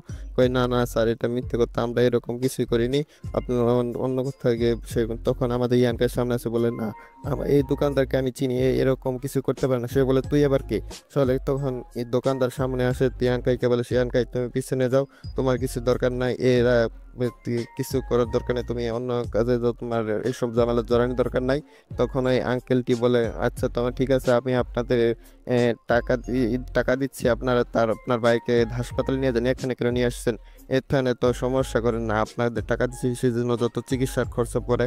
তখন তারা চিল্লিয়ে বলে না, আমরা এখানে যাবো কি, আমরা খুবই ভালো মানুষ, আমাদের দেখে কি তোর ফকির মনে হয় যে চিকিৎসার টাকার জন্য তোর কাছে আসবো? আমরা তো চিকিৎসার টাকার জন্য তোর কাছে আসি নাই, আমাদের দেখে তো মনে হচ্ছে এরা ফকিরি হচ্ছে, এখানে এসে অভিনয় করতেছে যে টাকার জন্য, যে আমাদের টাকা দাও আমরা গিয়া মজ মস্তি করবো। সে বলে আমাদের চাউলে কিছুই থাকে না, আমরা আপনাকে টাকা দিচ্ছি। সে বলে না, আমরা কিছুই মানি না, টাকা পয়সা নিব না, তোর গরিব মনে হয়। তখনই আমাদের ইয়াঙ্কাই বলে একই কিরকম জানি চিনা চিনা লাগতেছে, এরকম করতেছে কেন, এ মনে হয় এখানে এসে অভিনয় করতেছে। সে বলে আবার নিজে ভালো মানুষ। তখনই সে দেখতে পায় তাদের সেক্টর ওই ছেলেটা যেটা লোফারদের সাথে ছিল। তখন সে ভাবতে থাকে এ এ কেন এখানে কি করতেছে? তখন সে মনে করে কয় আমি তো কিছুক্ষণ আগে রাস্তার ধারে কিছু ছেলেদের আমাদের সেক্টর একটি ছেলের সাথে দেখতে পেয়েছিলাম, এ তো সেই ছেলে না? এরা কি আসলে এখানে এসে অভিনয় করতেছে? এরা কি আমাদের দোকানদার আঙ্কেলকে ফাঁসানোর চেষ্টা করতেছে? আমার তো মনে হয় বিষয়টা এরকমই। ভিডিওটি ভালো লাগে একটি লাইক দিবেন আর চ্যানেলটি সাবস্ক্রাইব করে রাখবেন যাতে এর পরের এপিসোডটি দেখতে পারেন। গত এপিসোড যেখানে শেষ হয়েছিল 4 নম্বর এপিসোড সেইখান থেকে শুরু হয়। গত এপিসোডে আমরা দেখেছিলাম ইয়াংকাই একটি বাজারে এসে চাউল কিনতেছিল, তখনই কিছু ছেলেরা এসে নাটক করতেছিল যে তাদের অসুস্থ হয়ে গেছে। তখনই দেখে তাদের গ্রুপেরই একটা ছেলে এখানে এসে ঘোরাঘুরি করতেছে। তখন এসে বলে ও আচ্ছা, এরা নাটক করতেছে, একে তো আমরা দেখেছিলাম রাস্তার ধারে যে এরা একসাথে মিল দিচ্ছে, আমার মনে হয় এরা দুজনে মিলে এরা মিলে এখানে নাটক করতেছে, এরা মনে হয় একসাথে মিলে আছে। তাহলে এরা কি রকম নাটক করতে চায় এক্স্যাক্টলি আমার কোনো নলেজ নেই যে এরা কি করতে চায় এখানে। তখনই আমরা দেখি ইয়াংকে এর গ্রুপের ওই ছেলেটা ওই ছেলেদের ওই নাটক করতেছে ছেলেদের জিজ্ঞাসা করে তোর বাইকে দেখে মনে হচ্ছে এ তো অনেক অসুস্থ মনে হচ্ছে, চাউলের মধ্যে মনে হয় অনেক কঠিন বিষ ছিল। সে ছেলেরা বলে হ্যাঁ, এই চাউলে অনেক কঠিন পরিমাণে বিষ ছিল, যার কারণে আমার ভাই অনেক অসুস্থ হয়ে গেছে। আমরা কোনো গরিব লোক না যে এখানে টাকা বা কোনো ইয়ের জন্য এসেছি, আমরা অভিনয় করতেছি না, একে এক্সপোজ করতে চাই সেজন্য আমরা এখানে এসেছি। এইরকম বিষ খাওয়িয়ে চালে মানুষ মারতেছে। তখন ইয়াংকাই তার আঙ্কেলকে বলে আঙ্কেল আপনি কি কাউকে ওপেন করেছেন? তার আঙ্কেল বলে না, আমি কাউকে ওপেন করিনি। ইয়াংকাই জিজ্ঞেস করে আপনি কাউকে ওপেন করেনি, আপনার জন্য কি কারো চাল বিক্রিতে বা ব্যবসা করতে অসুবিধা হচ্ছে, তখন তার আঙ্কেল বলে না আমার জন্য তো কারো অসুবিধা হচ্ছে না। তখন তার আঙ্কেল বলে আমাদের এখানে সবাই আলাদা আলাদা বিজনেস করে, যার কারণে আমাদের কারো কারোর সাথে প্রবলেম হয় না। তখন বলে কাউকে এমন কোনো কথা বলেছেন যে আপনার উপরে রেগে গেছে? তখন আঙ্কেল বলে না আমার উপরে এরকম লেগে নেই, কিন্তু কেন? তার আঙ্কেল বলে কেন? তখনই আমাদের ইয়ানকে বলে আচ্ছা আমি বুঝতে পেরেছি, আমার মনে হয় এরা একসাথে মিলে আছে, সেই জন্য এরা ই করতেছে। তখনই তার গ্রুপের ওই ছেলেটা কি করে, হাতে মুঠি মেরে একটি ঘুষি তৈরি করে ওই অভিনয় করা ছেলেদের উপর মারতে যায়। তখনই ওই যেই ছেলেটা অভিনয় করতেছে সেই ছেলেটা ওই উম, ঘুষিটা ডস করে তখনই ওই সে তাদের আইয়াঙ্কাই গ্রুপের ছেলেটা বলে আচ্ছা তুই তো বলতেছিলি অসুস্থ, তুই তো দেখা যায় আমার ঘুষি একেবারে সুন্দরভাবে ডস করেছিস, এটা কিভাবে সম্ভব হলো? তখনই ইয়ানকাই বলে ও আচ্ছা, তাহলে এরা তো আসলেই নাটক করতেছিল, আমি যেটা ভাবতেছিলাম সেটাই হয়েছে।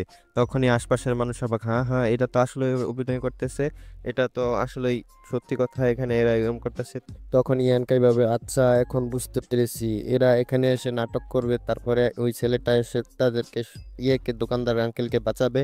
তখনই সে বলবে যে দেখো এরা কত খারাপ লোক, আমি কত ভালো মানুষ, যে আমি কত বাহাদুর লোক, এদেরকে এক্সপোজ করে এদেরকে তাড়িয়ে দিয়েছি, তো আমি অনেক বড় হিরো।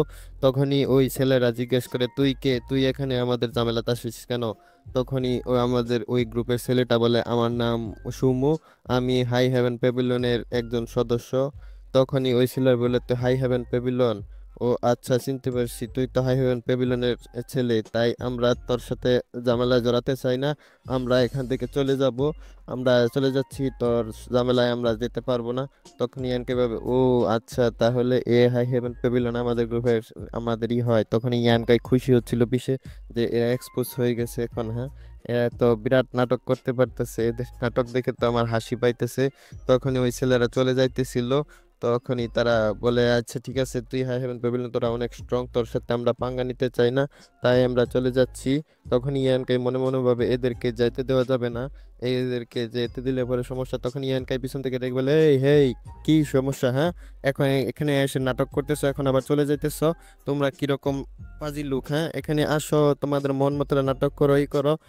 আপনারা দেখেন এ যখনই আসবে, আজকে এসে এই আঙ্কেলের বিজনেস নষ্ট করছে, আরেকদিন এসে আরেকজনের আঙ্কেলের বিজনেস নষ্ট করবে, এদেরকে তো ছাড়া যাবে না, এদেরকে তো মারতে হবে, এদেরকে সহজে ছাড়া যাবে না, এরা কি করে করবে? তখনই ওই ছেলেরা ভয় পেয়েছিল, হ্যাঁ হ্যাঁ আমাদের কি করবে?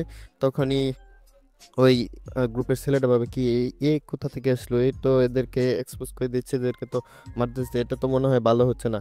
তখনই এনকাই ওই ছেলেকে জিজ্ঞেস করে ভাই এটা তো করতেছে, এদেরকে সহজে যেতে দেওয়া যাবে না, এই এদেরকে চলো করি, পিটি। তখনই ওই ছেলে বলে হ্যাঁ কি বলতেছিস, এই এদেরকে পিটতে হবে? কয় হ্যাঁ এটা যদি নাই করে তাহলে তো করবো।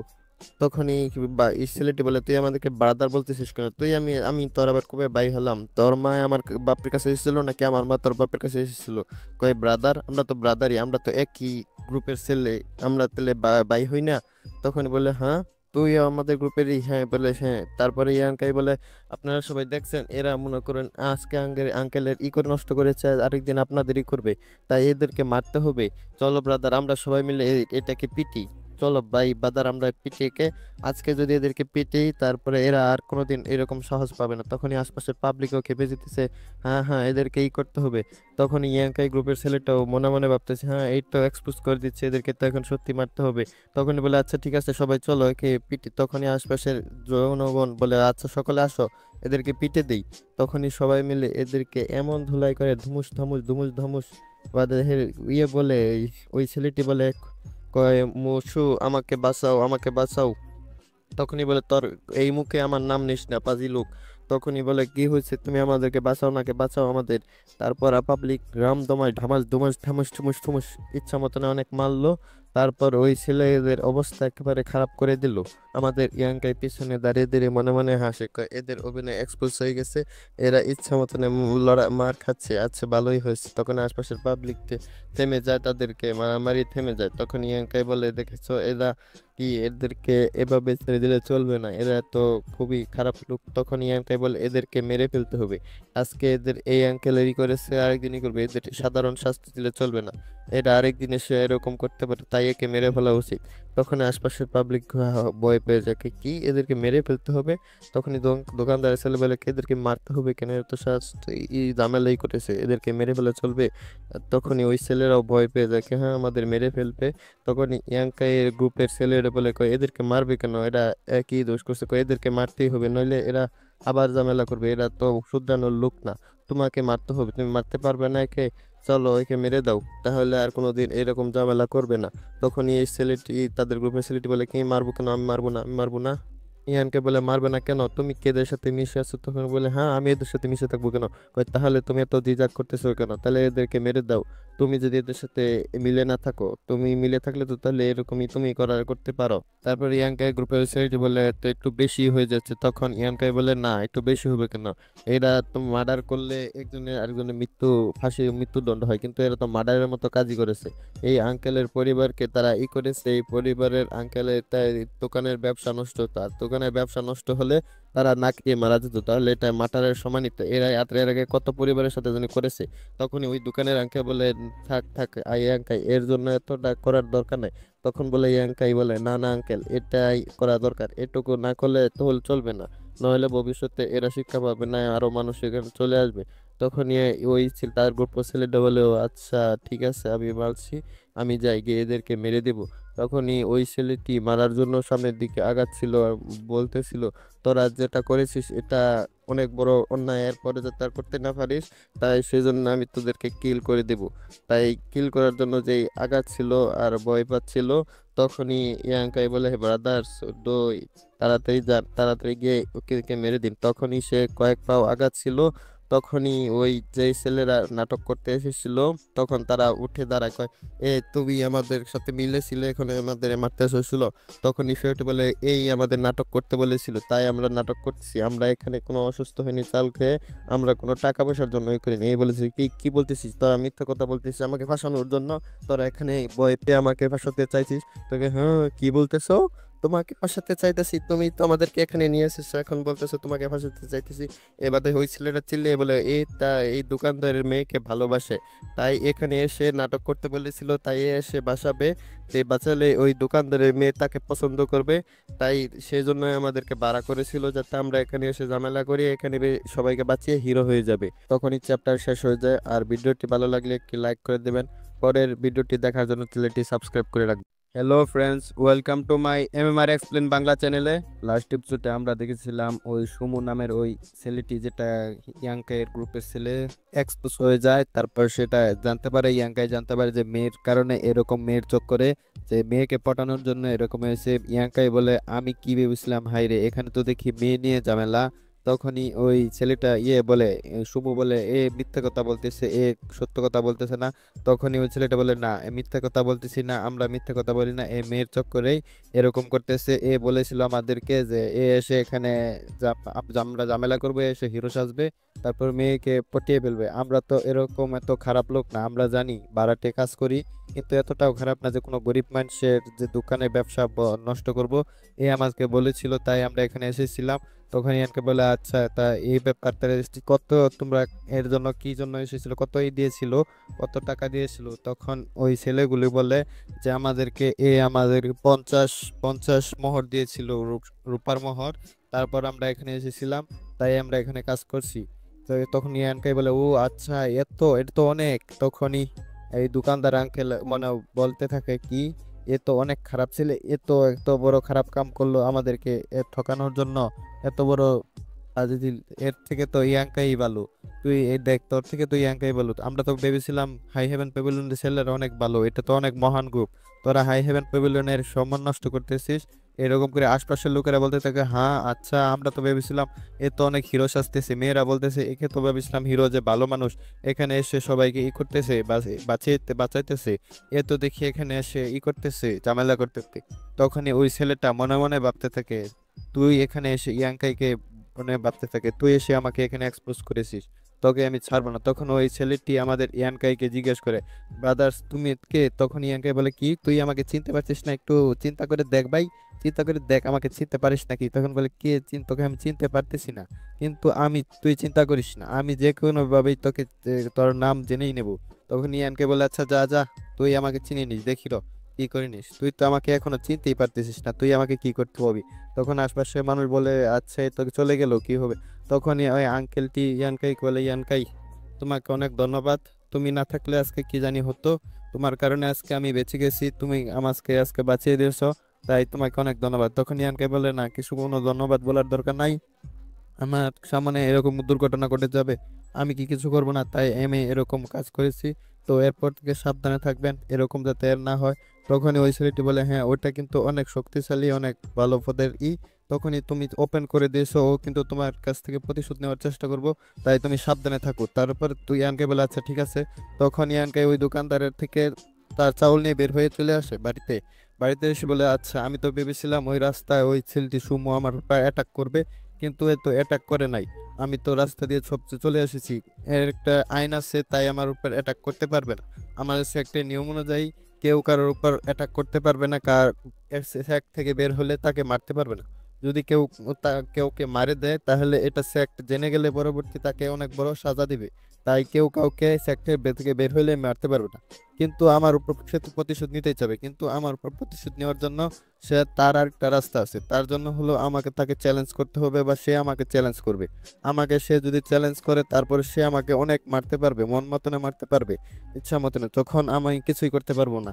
তার মার খাওয়ার হাত থেকে বাঁচার জন্য আমাকে কিছু করতে হবে, তার জন্য আমাকে অনেক স্ট্রং হতে হবে, সেটা আমাকে অনেক তাড়াতাড়ি করতে হবে। কিন্তু এটা তো করার জন্য আমি কি করব, আমি তো শুধু সেই বুকের মাধ্যমে শুধু আধা ঘন্টা আমি সকালে ট্রেনিং করতে পারবি, তারপরে আমি ট্রেনিং শক্তিশালী হতে পারি, সেই জন্য আমাকে আরো এক্সট্রা ট্রেনিং করতে হবে। তাই সে ইয়াংকাই চলে যায় ট্রেনিং করতে, সে ট্রেনিং করতে থাকে অনেক ধুমুস ধামুস ঠুস ঠুস হেই হু ফিস ফিস, কিন্তু সে বলে এটা কিছুই হচ্ছে না, আমি সকালে যে ট্রেনিং করি আধা ঘন্টা, তার তুলনায় এটা কিছুই না, সেটার কারণে আমার মনে হচ্ছে এটা তো পিকা পিকা, সেটা তো অনেক মহান ট্রেনিং মনে হচ্ছে, এটা তো একেবারেই কিছুই না। হ্যাঁ হ্যাঁ কি ভাই কি করব, এরকম করতেছিল। সে ভাবতেছিল আমাকে কিভাবে যেভাবে হোক স্ট্রং হতে হবে, এর মাধ্যমে তো আমি স্ট্রং হতে পারবো না, তার জন্য আমি কিভাবে কি করি, সেজন্য বলে আচ্ছা ঠিক আছে, এর জন্য আমি আবার দেখতে পারি বুকটাকে, তারপরে আমি বুঝতে পারবো সেজন্য কি। তারপরে সে হাত মুখ ধুয়ে নেয়, হাত মুখ ধুয়ে মাথা হাত মুখ সব মুছে নেয়, তারপরে শুয়ে শুয়ে ভাবতে থাকে এখন কি করি। তাই সে মনে মনে বাবার পরে বলে আচ্ছা বুকটাকে ডেকে নেই, বুকটাকে ডাকে, বুকটাকে ডাকার পর তারপরে বুকটাকে খুলে খুলে প্রথম বলে যে প্রথম পাতায় তো ছিল স্কেলিটানটা ছিল, তা সেই স্কেলিটানটি আমার শরীরে ঢুকেছে, দ্বিতীয় পাতায় লেখা ছিল টেকনিক, তাই তৃতীয় পাতাটি উল্টায়, তৃতীয় পাতায় উল্টে দেখে একটি একটি আইটেম পায়, সে আইটেমের মাধ্যমে সে জড়িবুটি জড়িবুটি যেগুলো আছে সেগুলোকে জ্বালাতে পারবে, যার মাধ্যমে স্মেল চতুর্দিকে ছড়িয়ে যাবে, তার মাধ্যমে সে ট্রেনিং করতে পারবে। এই ট্রেজারটিকে বলে ইনসেন্ট বার্নার, বুকের মধ্যে লেখা ছিল ইনসেন্ট বার্নার দিয়ে জড়িবুটি জ্বালিয়ে তারপর আমার করতে পারবো, তার স্মেল চতুর্দিকে ছড়িয়ে যাবে। আর এই ইনসেন্ট বার্নারটিকে জ্বালানোর জন্য দুইটি জড়িবুটির প্রয়োজন হয়, বিশেষ জড়িবুটি, সেটা আমাকে জোগাড় করতে হবে। আর সেই দুইটার মধ্যে একটার নাম হলো স্পিরিট গ্রাস, আরেকটার নাম হলো ফরবিডান গ্রাস, সেটা আমাকে জোগাড় করতে হবে। সেজন্য আমাকে এটা জোগাড় করতে হবে, কিন্তু আমি জানি না এটা কি সত্যি কাজ করবে কি কাজ করবে না, সেটা তো আমি সঠিকভাবে জানি না। আর সেটার জন্য আমাকে জোগাড় করার জন্য আমাকে কন্ট্রিবিউশন হলে যেতে হবে। আর কন্ট্রিবিউশন হল থেকে এটা আমার আনার জন্য তার জন্য দরকার হলো কন্ট্রিবিউশন পয়েন্ট। আর কন্ট্রিবিউশন পয়েন্ট ছাড়া তো আমি যদি ওই বুড়োর কাছে যাই তাহলে তো ওই বুড়ো দিবেই না, কোনোভাবেই পাওয়া সম্ভব না। সেজন্য আমাকে কন্ট্রিবিউশন পয়েন্ট আগে জোগাড় করতে হবে, তারপর আমি এটা আনতে পারবো। তার জন্য আমাকে অনেক কন্ট্রিবিউশনের প্রয়োজন। সেজন্য সে বলে আচ্ছা ঠিক আছে আমি দেখি, ওখানে আমি গিয়ে দেখি, তারপরে আমি বুঝতে পারবো যে এটা আমার সম্ভব নাকি। এখন আমার কিছুই করার দেখা নাই, এখন আজকে আমি শুয়ে যাই, কাল সকালে আমি যাব। তারপর কাল সকালে সে উঠে উঠে একটু ট্রেনিং করে, ট্রেনিং করার পরে ঝাড়ু মোছা করে, তারপর কন্ট্রিবিউশন হলে যায়, হলে গিয়ে সেখানে সাফ সাফাই কাজ করে, সেখানে হল একের পুরোপুরি পরিষ্কার করে দেয়। পরিষ্কার করে তারপরে সে ওই বুড়োর কাছে আসে, ওই বুড়োর কাছে বলে বুড়ো আমার কাজ হয়ে গেছে। তারপর ওই বুড়োটি একটি বুক ছিঁড়ে মারে, কয় এটা নিয়ে যাও, এটা তোমার ই। তারপরে সে ওইটা বুকটা খুলে দেখে যে এটার ভিতরে অনেক জড়িবুটি সম্পর্কে লেখা আছে, যার মাধ্যমে সে সহজে জড়িবুটিগুলো খুঁজতে পারবো।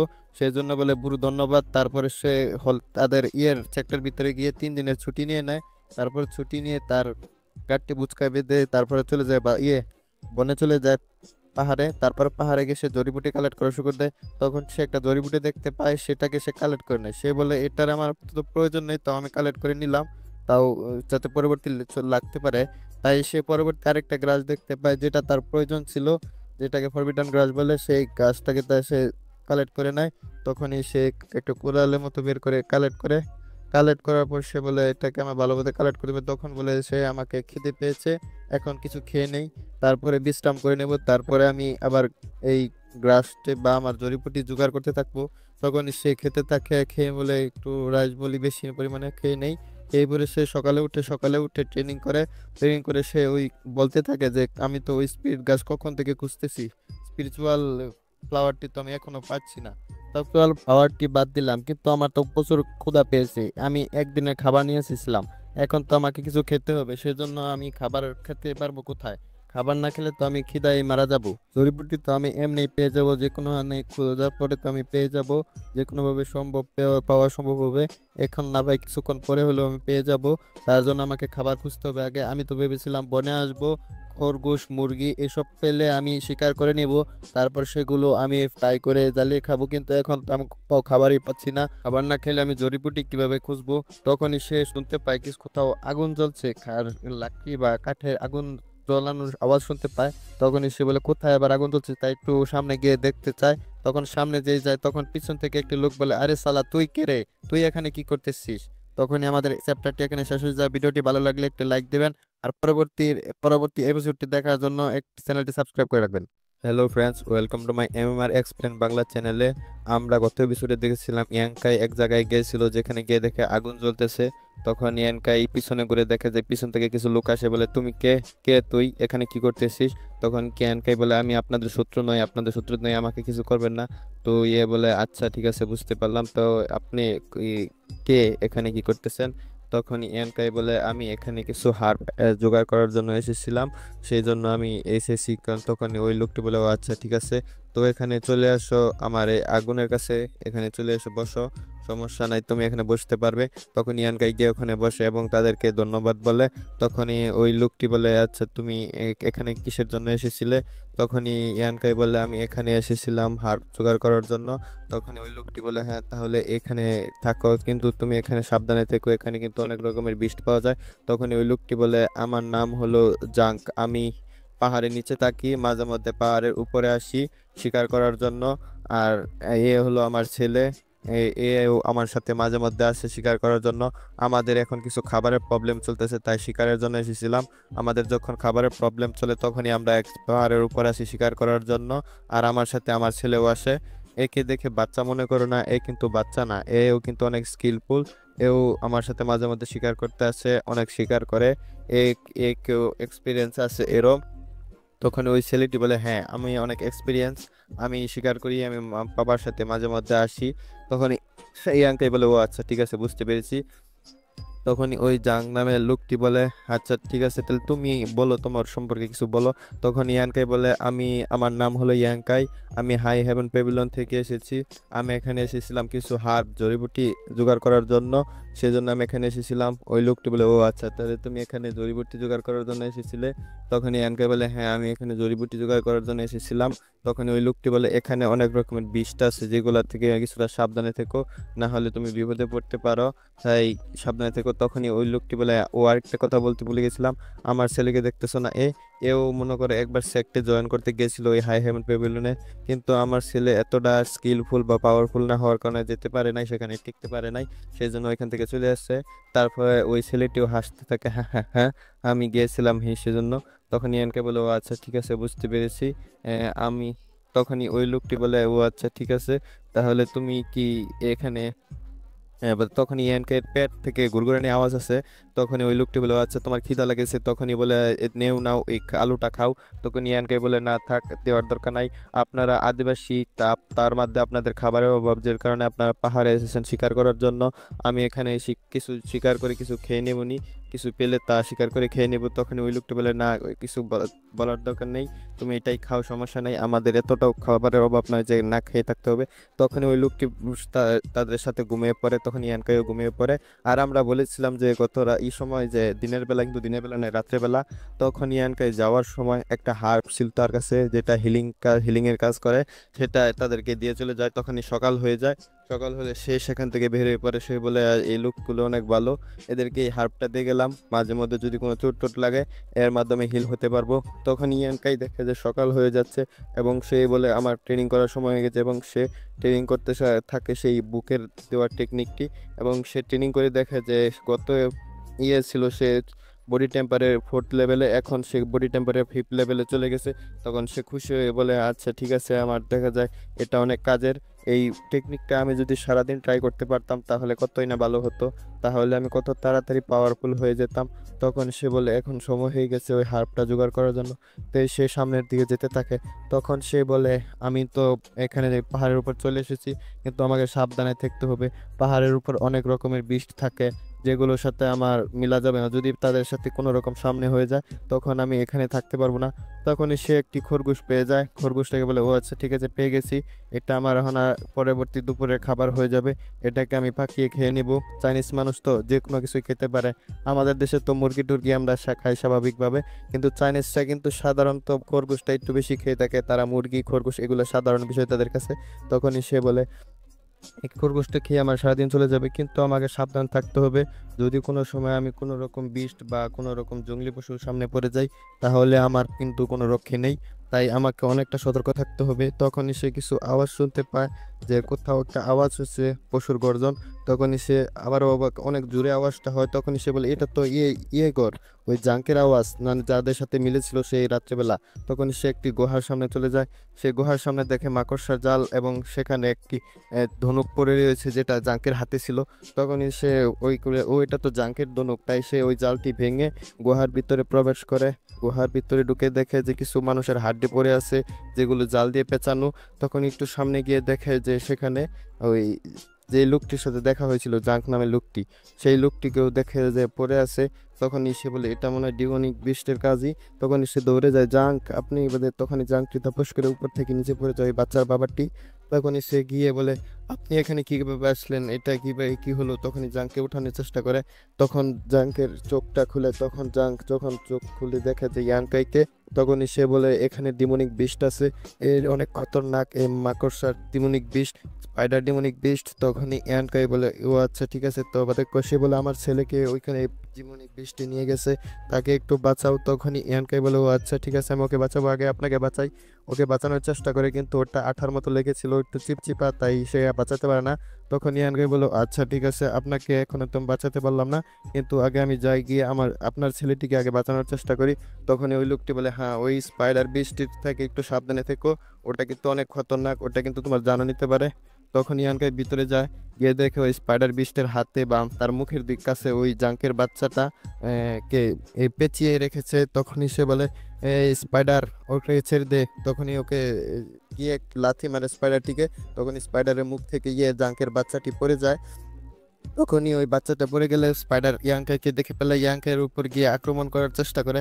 তখন ইয়াংকাই ভয় পেয়ে যায়, কয়, এটা তো অনেক খতরনাক স্পাইডার বিস্ট, এটা তো আমার লেভেলেরই দেখে মনে হচ্ছে, এটা তো বডি টেম্পারের 5th লেভেল, কিন্তু এটা বডি টেম্পারের 5th লেভেল হলেও এটা স্পাইডার বিস্টটি অনেক শক্তিশালী, কারণ বিস্টেরা অনেক শক্তিশালী হয়, তারা সাধারণত অনেক শক্তিশালী হয় মানুষের থেকে, তাদের লেভেল হলেও তাদের সাথে লড়াই করা একটু মুশকিল হয়। তাও সে বলে কয় তাহলেও আমাকে এই লড়াই করতে হবে। তাই স্পাইডারের একটা জুড়ে লাথি মারে, তারপরে সেটা গিয়ে উড়ে একটা দেওয়ালের সাথে লেগে যায়। তখনই সে বলে খুব ভালোই হয়েছে, নয়তো এখন তো আমি মরেই যেতাম। তখনই লক্ষ্য করে জাঙ্কের যে বাচ্চা সেটার দিকে লক্ষ্য করে। তখনই সে দেখে বলে যে আমার মনে হয় জাঙ্কের যে বাচ্চা সেটাকে পয়জন করে দিয়েছে, তাই মনে হয় এর অনেক কষ্ট হচ্ছে, সে তো অনেক কষ্ট হচ্ছে। তখনই ওই স্পাইডারটি ইয়াংকের উপর হামলা করে। তখনই ইয়াংকে বলো, তারপরে ইয়াংকে লক্ষ্য করে যে তার উপর হামলা না করে যে গুহা আছে গুহার আশপাশে হামলা করে। তখনই দেখে যে সে আশপাশে যে গুহার হামলার রাস্তা আছে রাস্তাটা ব্লক করে দেয়। তখনই ইয়াংকে বলে ও আচ্ছা স্পাইডার মহাশয়, আপনি তাহলে আমার সাথে একেবারে শেষ পর্যন্ত লড়াই করতে চান, যাতে আমি এখান থেকে পালাতে না পারি, আপনার সাথে লড়াই করতে পারি, এখন বুঝতে পেরেছি। আর অবশ্যই ঠিক আছে, আমি আপনার সাথে শেষ পর্যন্ত লড়াই করব, আমি এখান থেকে পালাবো না। তখনই এই চ্যাপ্টারটা এখানে শেষ হয়ে যায়। ভিডিওটি ভালো লাগলে একটি লাইক করবেন, আর এরপরের এপিসোডটি দেখার জন্য চ্যানেলটিকে অবশ্যই সাবস্ক্রাইব করবেন এমএমআর এক্সপ্লেন বাংলা চ্যানেলে। তো লাস্ট এপিসোডে আমরা দেখেছিলাম ইয়াংকাই ওই স্পাইডারের সাথে লড়াই করতেছিল। তখন ইয়ানকাই বলে ও আচ্ছা স্পাইডার তুই আমার সাথে লড়াই করতে চাস, তাহলে আয় ভাই তোর সাথে লড়াই করি। তখন স্পাইডার ইয়াংকের উপরে তার জাল ফেলে হামলা করে। তখন ইয়াংকা ওই হামলাকে ডস করে সামনের দিকে এগিয়ে যায় এবং বলে আজকে তোকে মারিয়ে ছাড়বো। তখনই সে একটি জোরে হিট করে এবং ইয়াংকাই ওই স্পাইডারকে একটু দূর করার চেষ্টা করে, কিন্তু ইয়াংকের হাতে স্পাইডার তার পা উঠিয়ে ইয়াংকের হাতে লাগিয়ে দেয়। তখন ইয়াংকের ব্লাড বাড়ায়, অনেক ব্যথাও পায়। তখন বলে বাপ রে কি ব্যথা রে বাবা, অনেক ব্যথা পেয়েছে। তখন ইয়াংকে ওই স্পাইডার উপরে হামলা করে এবং ইয়াংকে ওই স্পাইডার উপরে বাড়ি পড়ে। তখন এই স্পাইডার অনেক হারার পথে চলে যায়, তখন স্পাইডার পিছনে চলে যায়। তখন ইয়ানকে আরো জোরে মারে, তারপরে স্পাইডার আবার ইয়ানকে এর উপরে হামলা করে। তখন ইয়ানকে তার হাত দিয়ে ওটাকে ব্লক করে, তখন বলে এ তো অনেক শক্তিশালী, তাও এতটাও শক্তিশালী না যেন আমি পারবো না, কিন্তু একে হারানো সম্ভব, একে আমি আজকে হারিয়েই দিব। তারপরে সে বলে আমার কাছে যত জুস জানুন যত ইয়ে আছে, আমার কাছে উৎসাহ সবগুলোই আছে, আমার কাছে পর্যাপ্ত এনার্জিও আছে যে তোকে হারাতে পারবো।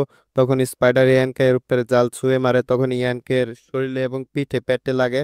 তখন এতটাও লাগে না যে সে লড়াই করতে পারবে না, সেটাকে সে সারিয়ে তারপরে আবার এই পাঞ্চ নিয়ে সেই মাকড়সার মাথায় মারে এবং মাকড়সা পিছনে গিয়ে পড়ে। এবং তখনই দেখে যে মাকড়সা নড়াচড়া করতেছে না, তখন বলে বাপ রে কিছু, এখন সে মরলো। তখনই বলে যে এখন বাঁচা গেল, যে মাকড়সার হাত থেকে বেঁচে গেলাম। এটা এতটা শক্তিশালী ছিল না, তাও অনেক শক্তিশালী ছিল। এর সাথে অনেক কঠিন লড়াই হলো। তখন ইয়ানকাই তার হাতে লেগে থাকা ওই ইটে খুলে কয় এর কারণে অনেক ব্যথা করতেছে, কয় এই জালটা অনেক চিপচিপা। তারপর ওটা থেকে হাত থেকে ছিঁড়িয়ে তার পেট থেকে ছাড়িয়ে তারপরে ওই জাঙ্কের বাচ্চা যে তাকে নিয়ে চলে যায় সামনের দিকে। তখন বলে একে পয়জন করে দেওয়া হয়েছে, একে এখনই তাড়াতাড়ি করতে হবে, নয়তো একে বাঁচানো যাবে না। তখনই জাঙ্ক পিছন থেকে দৌড়ে আসে যে হ্যাঁ, যে আমার বাচ্চা আমার বাচ্চা। তখন ইয়ানকে বলে জাঙ্ক তুমি তুমি নিজেকে ছাড়িয়ে নিয়েছো, তাড়াতাড়ি চলে আসো এখানে, দেখো এ পয়জন হয়ে গেছে, একে এক্ষুনি ডক্টরের কাছে না নিলে বাঁচানো যাবে না, তাড়াতাড়ি ডক্টরের কাছে নিয়ে যেতে হবে। সে বলে ও আর এক্ষুনি ডক্টরের কাছে নিয়ে যাবো। তখন ইয়ানকে বলে ও আমার একটা কথা মনে হয়েছে, আমি একটু গেলাম। তখনই সে গিয়ে দেখে তাই জড়িবুটি যেখানে সে কালেক্ট করেছিল হার্বস, সেখান থেকে কিছু হার্বস নিয়ে মুখে নিয়ে সেগুলোকে চিবিয়ে তারপরে ওষুধের তৈরি করে তারপরে সেখানে এখানে এসে ওই বাচ্চার হাতে লাগিয়ে দেয়, যেখানে ক্ষতস্থান সেখানে লাগিয়ে দেয়। তখন সে বলে এর মাধ্যমে সে পুরোপুরি ভালো তো হবে না, কিন্তু কিছুক্ষণের মধ্যে ভালো হয়ে যাবে। আপাতত সে কোনো আঘাত বেশি হবে না, জ্ঞানটা ফিরে আসবে। তখনই সে বলে যে এটা তো তুমি তোমার ইয়ের জন্য নিয়েছিলে, তুমি এটা দিয়ে দিচ্ছ। তখন বলে কোনো সমস্যা নেই, দিয়ে দিবে জ্ঞান ফিরুক। তখনই জাঙ্ক বলে তাহলে চলো আমার ছেলেকে নিয়ে ডাক্তারের কাছে যাই, তাড়াতাড়ি ডাক্তারের কাছে নিয়ে যেতে হবে, নইলে তো একে বাঁচানো যাবে না। তখন ইয়ানকাই বলে সমস্যা নেই, এটা দিয়েছি যার মাধ্যমে সে তো এখন মারা যাবে না, কিন্তু জ্ঞানটা ফিরে আসবে, ডাক্তারের কাছে নিয়ে যাওয়ার সময়টাকে তো পাবে তুমি। তখনই সে বলে ও আচ্ছা ঠিক আছে, তাহলে বুঝতে পারছি, তো জ্ঞান তো ফিরছে না। তখন আমরা দেখি ইয়ানকাই বলে একটু ওয়েট করা লাগবো, ওর মাধ্যমে জ্ঞান তো ফিরে আসার কথা, আমি যে ঔষধগুলো দিয়েছি। তখনই এ, জাঙ্ক বলে তোমার তো অনেক আঘাত পেয়েছে, অনেক চোট লেগেছে, তোমার তো অনেক রক্ত বের হচ্ছে, তোমার তো ব্যথা হচ্ছে তাই না? তখন ইয়ানকে বলে ব্যথা, আমার কাছে কোনো ব্যথা হচ্ছে না, আমার চোট লেগেছে কিন্তু কোনো সমস্যা নেই, এর মাধ্যমে আমার কোনো সমস্যা হবে না। আগে তুমি একে ডাক্তার কাছে নিয়ে যাও, আমার এই সাধারণ চোটে কোনো সমস্যা হবে না, এগুলো আমার কোনো সমস্যাই হবে না, কারণ আমি কাল্টিভেটর। তখন বলে কিন্তু এগুলো তো অনেক রক্ত বেরোচ্ছে, অনেক ব্যথা তো হচ্ছে মনে হয়। তখন ইয়ানকে বলে কিন্তু আমি জানি না কেন ব্যথা হচ্ছে না, ব্যথা হচ্ছে না আমার, আমার চোট লেগেও কেন জানি মনে হচ্ছে আমার চোট লাগছে না। তখন ইয়ানকের আশপাশে একটি স্পিরিচুয়াল এনার্জি আমরা দেখতে পাই। তখন ইয়ানকের একটা মনে হয় ও আচ্ছা আমার একটা কথা মনে হয়েছে, আমি একটু ভিতরে গিয়ে দেখে আসি গুহার ভিতরে। তখন ইয়ানকাই সেই গুহার ভিতরে চলে যায়। তখন ইয়াংকে গুহার ভিতরে গিয়ে বলে যেটার জন্য আমি এসেছিলাম, স্পিরিচুয়াল ফ্লাওয়ার, সেটা আমি এখানে পেয়ে গেছি। এটা পাওয়ার একটি নিয়ম হলো যেখানে অনেক অন্ধকার ডার্ক থাকে আর যেখানে আশপাশে অনেক লাশ বা কোনো মৃতদেহ থাকে সেখানে এই হার্বটি জ্বালায়। আর এটা এখানে একেবারে উপযুক্ত জায়গা, এখানে গুহা, যার মাধ্যমে লাইট আসে না, এখানে অন্ধকার থাকে। আর স্পাইডারে তো অনেক জীবজন্তু এবং অনেক মানুষকে মেরে এখানে রেখেছিল, যার কারণে এখানে অনেক লাশ বা স্পিরিচুয়াল এনার্জির কোয়ান্টিটি বেড়ে গেছিল। তাই এই স্পিরিচুয়াল হার্বটি এখানে এসে গেছে। আর এটার পাওয়ার আমার অনেক অনেক উপকার হয়ে গেল, এর মাধ্যমে আমি এখন থেকে কাল্টিভেশন করতে পারবো। যেটার জন্য আমি এসেছিলাম সেটা অবশেষে আমি পেয়ে গেলাম। লোকেরা বলে না যে তুমি ভালো করলে তোমার সাথেও ভালো হবে, আমি এখানে এসেছিলাম জড়িবুটির জন্য, এবং এখানে ওই ছেলেরা ছেলে এবং জাঙ্ক বিপদে পড়েছিল, তাদেরকে হেল্প করেছি, তাও আমার সাথে ভালো হয়েছে। তখন ইয়ানকাই বাহির হয়ে যায়। তখন দেখে যে জাং তার পিঠে তার বাচ্চাকে নিয়ে তার গ্রামের দিকে যাচ্ছিল। তখন ইয়াংকাই বলে, তুমি কি তোমার গ্রামের দিকে যাচ্ছ? তাহলে আমিও ওর সাথে চলি, দেখি যে এ ভালো হয় নাকি। তখন জাং বলেছে ধন্যবাদ। তখন জাং নিয়ে ডাক্তারের কাছে গেলে তারপরে ডাক্তার দেখতে থাকে। তখন জাং ডাক্তারকে বিরক্ত করতে থাকে যে আমার বাচ্চা কি ভালো হয়ে যাবে, ভালো হয়ে যাবে, কখন হবে, কিছু লাগবে নাকি না লাগবে। তখন ডাক্তার রাগে চলে তাকে ধাক্কা মেরে বের করে দেয়। তখনই সে এই হিয়ানকাই এর কাছে আসে। তারপর হিয়ানকাই বলে সে কেমন আছে। তখনই জাং বলে তোমাকে অনেক অনেক ধন্যবাদ, তোমার কারণে আজকে হয়ে গেছে। তারপরে ইয়াংকের সামনে ঝুঁকে পড়ে সে নিচু হয়ে যায়, নিচু হয়ে বলে তোমাকে অনেক ধন্যবাদ।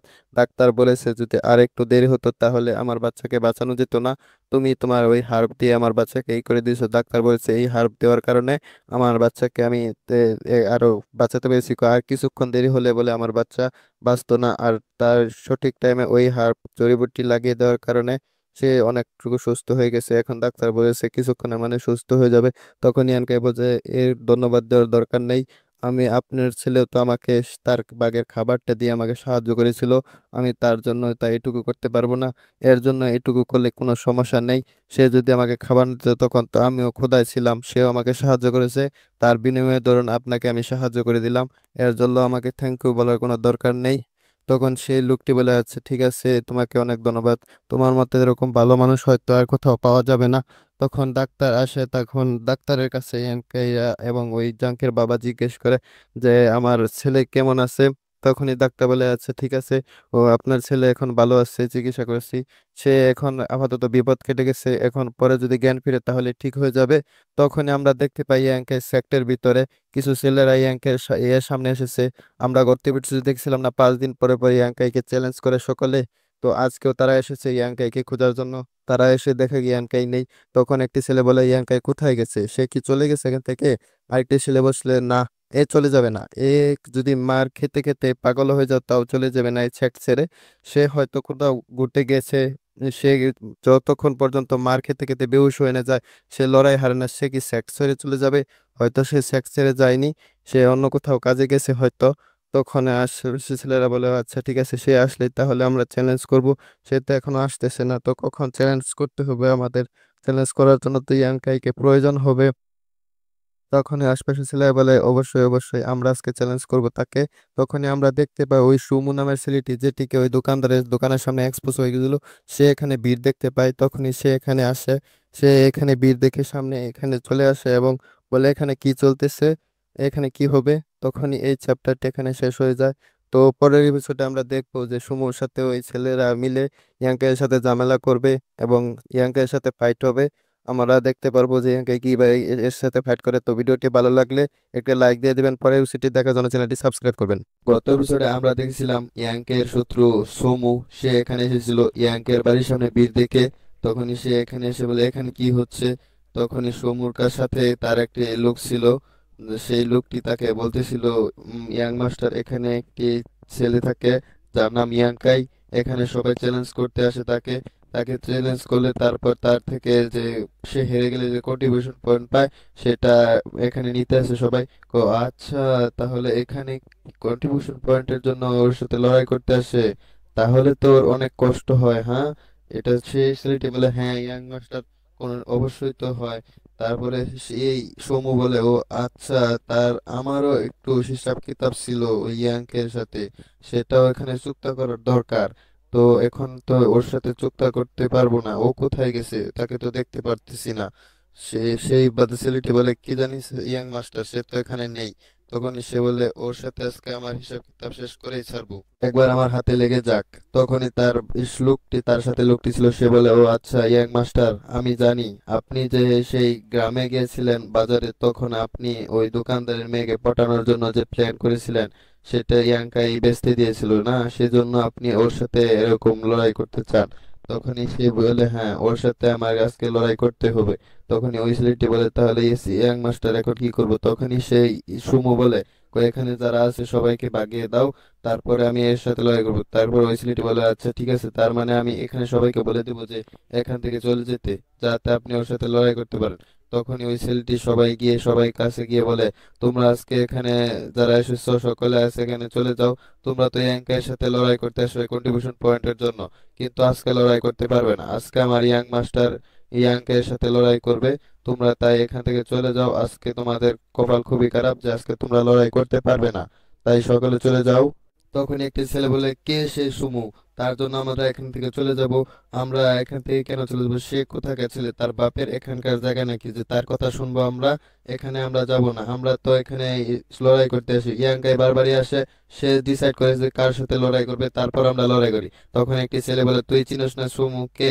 ইয়াং মাস্টার সুমু সে, তুই জানিস না একটি সু নামে একটি এল্ডার আছে যার না সারনেম সু, আরেকটি একটি মেয়ে আছে যেটা টপ 10-এ আসে, যার সারনেম সু। তা তুই তাকে চিনিস না? তাদের ফ্যামিলি এখানে বড় বড় পোস্টে আছে, তার সাথে পাঙ্গা নিস না, তার সাথে পাঙ্গা নিলে তোর কিন্তু গোড়া লাগ যাবে, তখনই কিন্তু তুই এখানে সার্ভাইভ করতে পারবি না। তখন সে বলে, ও আচ্ছা, সে এখানে যে পাওয়ারফুল এল্ডার তার আর সেখানে তাহলে তো আমরা এখানে লড়াই করতে পারবো না, আমি তো জানতামই না, তুই বলেছিস, অবশ্যই তোকে ধন্যবাদ, তোর জন্য আজকে আমি বেঁচে গেলাম। তখন সবাই এখান থেকে চলে যায়।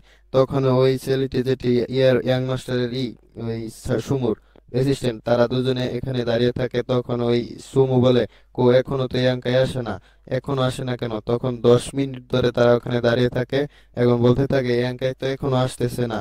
তখনই ওই ছেলেটি বলে, কি জানি, ইয়াংকাই তো এখানে সব সময় থাকে, এখানেই দেখি সব সময় ঝাড়ু পোছা করে এখানে থাকে, তাহলে আজকে এখানে কেন জানি নাই। তখন সুমো বলে, সে আজকে এখান থেকে পালিয়ে গেছে না তো? সে বলে, কি জানি, সে থাকে কোথায়? সে বলে, তার এখানে একটি সেক্টর ভিতর ঘর আছে, সেখানে সে থাকে। তখন সে এখানে সেক্টর ভিতর ঘর আছে, চলো সেখানে যাই। তারপর পিছনে দুটি ছেলে ছিল যে, ইয়াং মাস্টার কোথায় যাইতেছে, চলো আমরা দেখেছি। তখনই সুমো বলে, আচ্ছা, সে এখানে থাকে এই ঘরের ভিতরে। তখনই তার থাকার সাথে থাকে অ্যাসিস্ট্যান্ট, ওটা বলে, কয়, হ্যাঁ ইয়াং মাস্টার, এখানে সুমু থাকে, এইটা তার ঘর, সে তাকে সেক্টর ভিতরে থাকতে দেয় না, কিন্তু সে এখানে নিজে এই ঘরটা বানিয়ে নিজে সে এখানে থাকে। তখন বলে, আচ্ছা ঠিক আছে। তখন সুমু বলে, ইয়াংকের বাচ্চা ইয়াংকাই, কই তুই? বাইরে আয়, আজকে তোকে গেড়েই ফেলবো, তোকে আজকে মেরে ভর্তা বানিয়ে ফেলবো। ইয়াংকাই ইয়াংকাই কোথায় তুই? একেবারে 10 মিনিট পর্যন্ত গলা ফাটিয়ে বলে, ইয়াংকাই ইয়াংকাই, তাও ইয়াংকাইয়ের কোনো খবর নাই।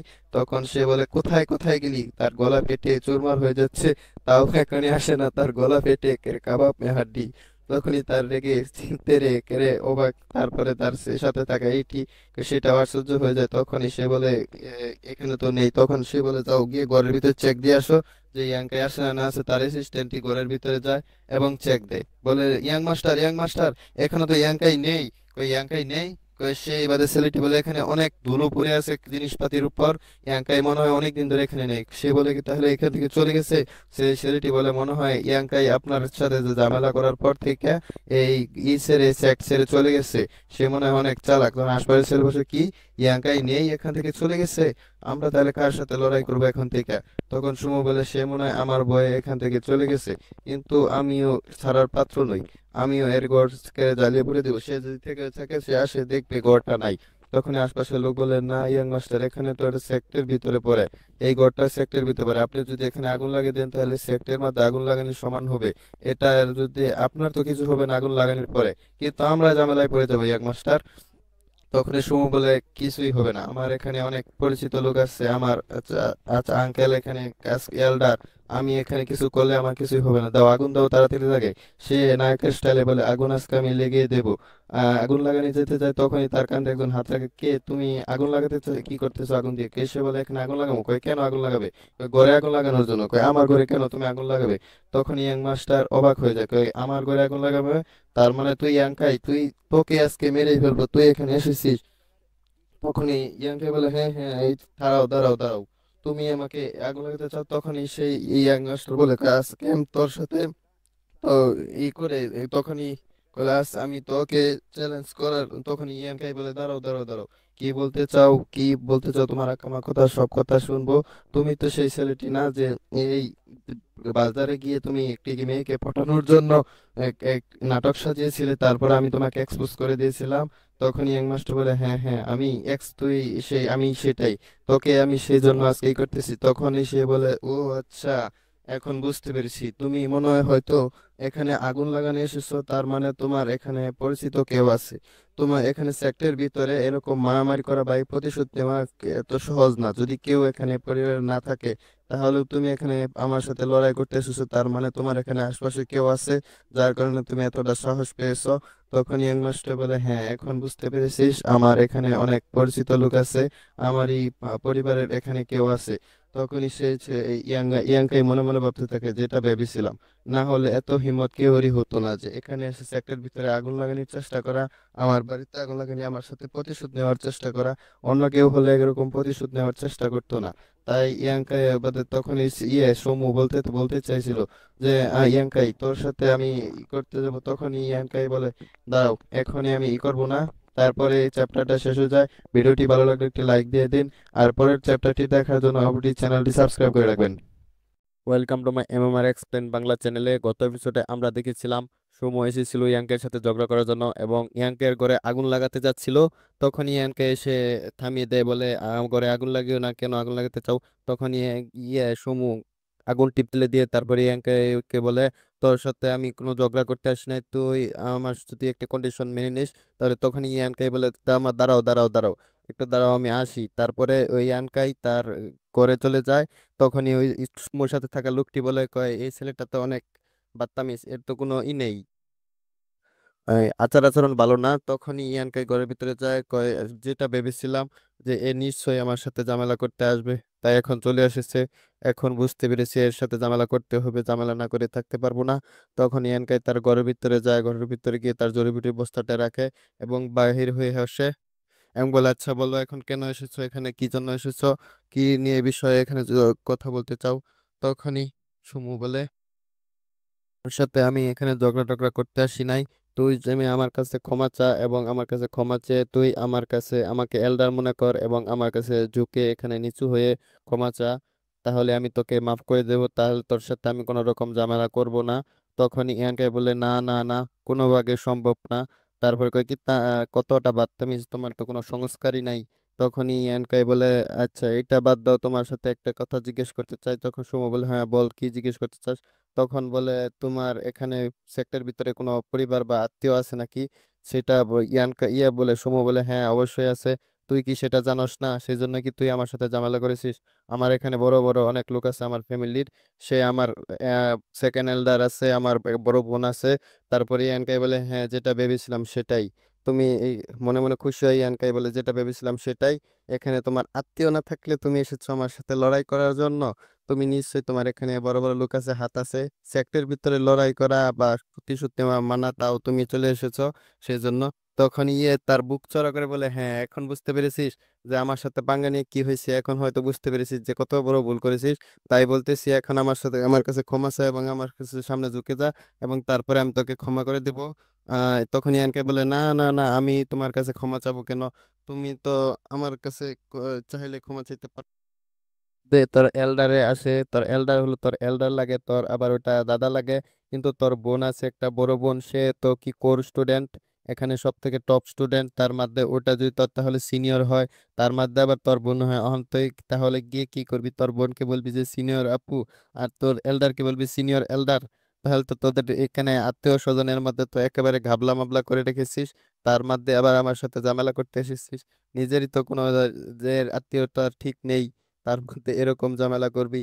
তাহলে তোর এল্ডারও যদি এখানে আসতো তাহলে আমি তোর এল্ডারের কথা শুনতাম না।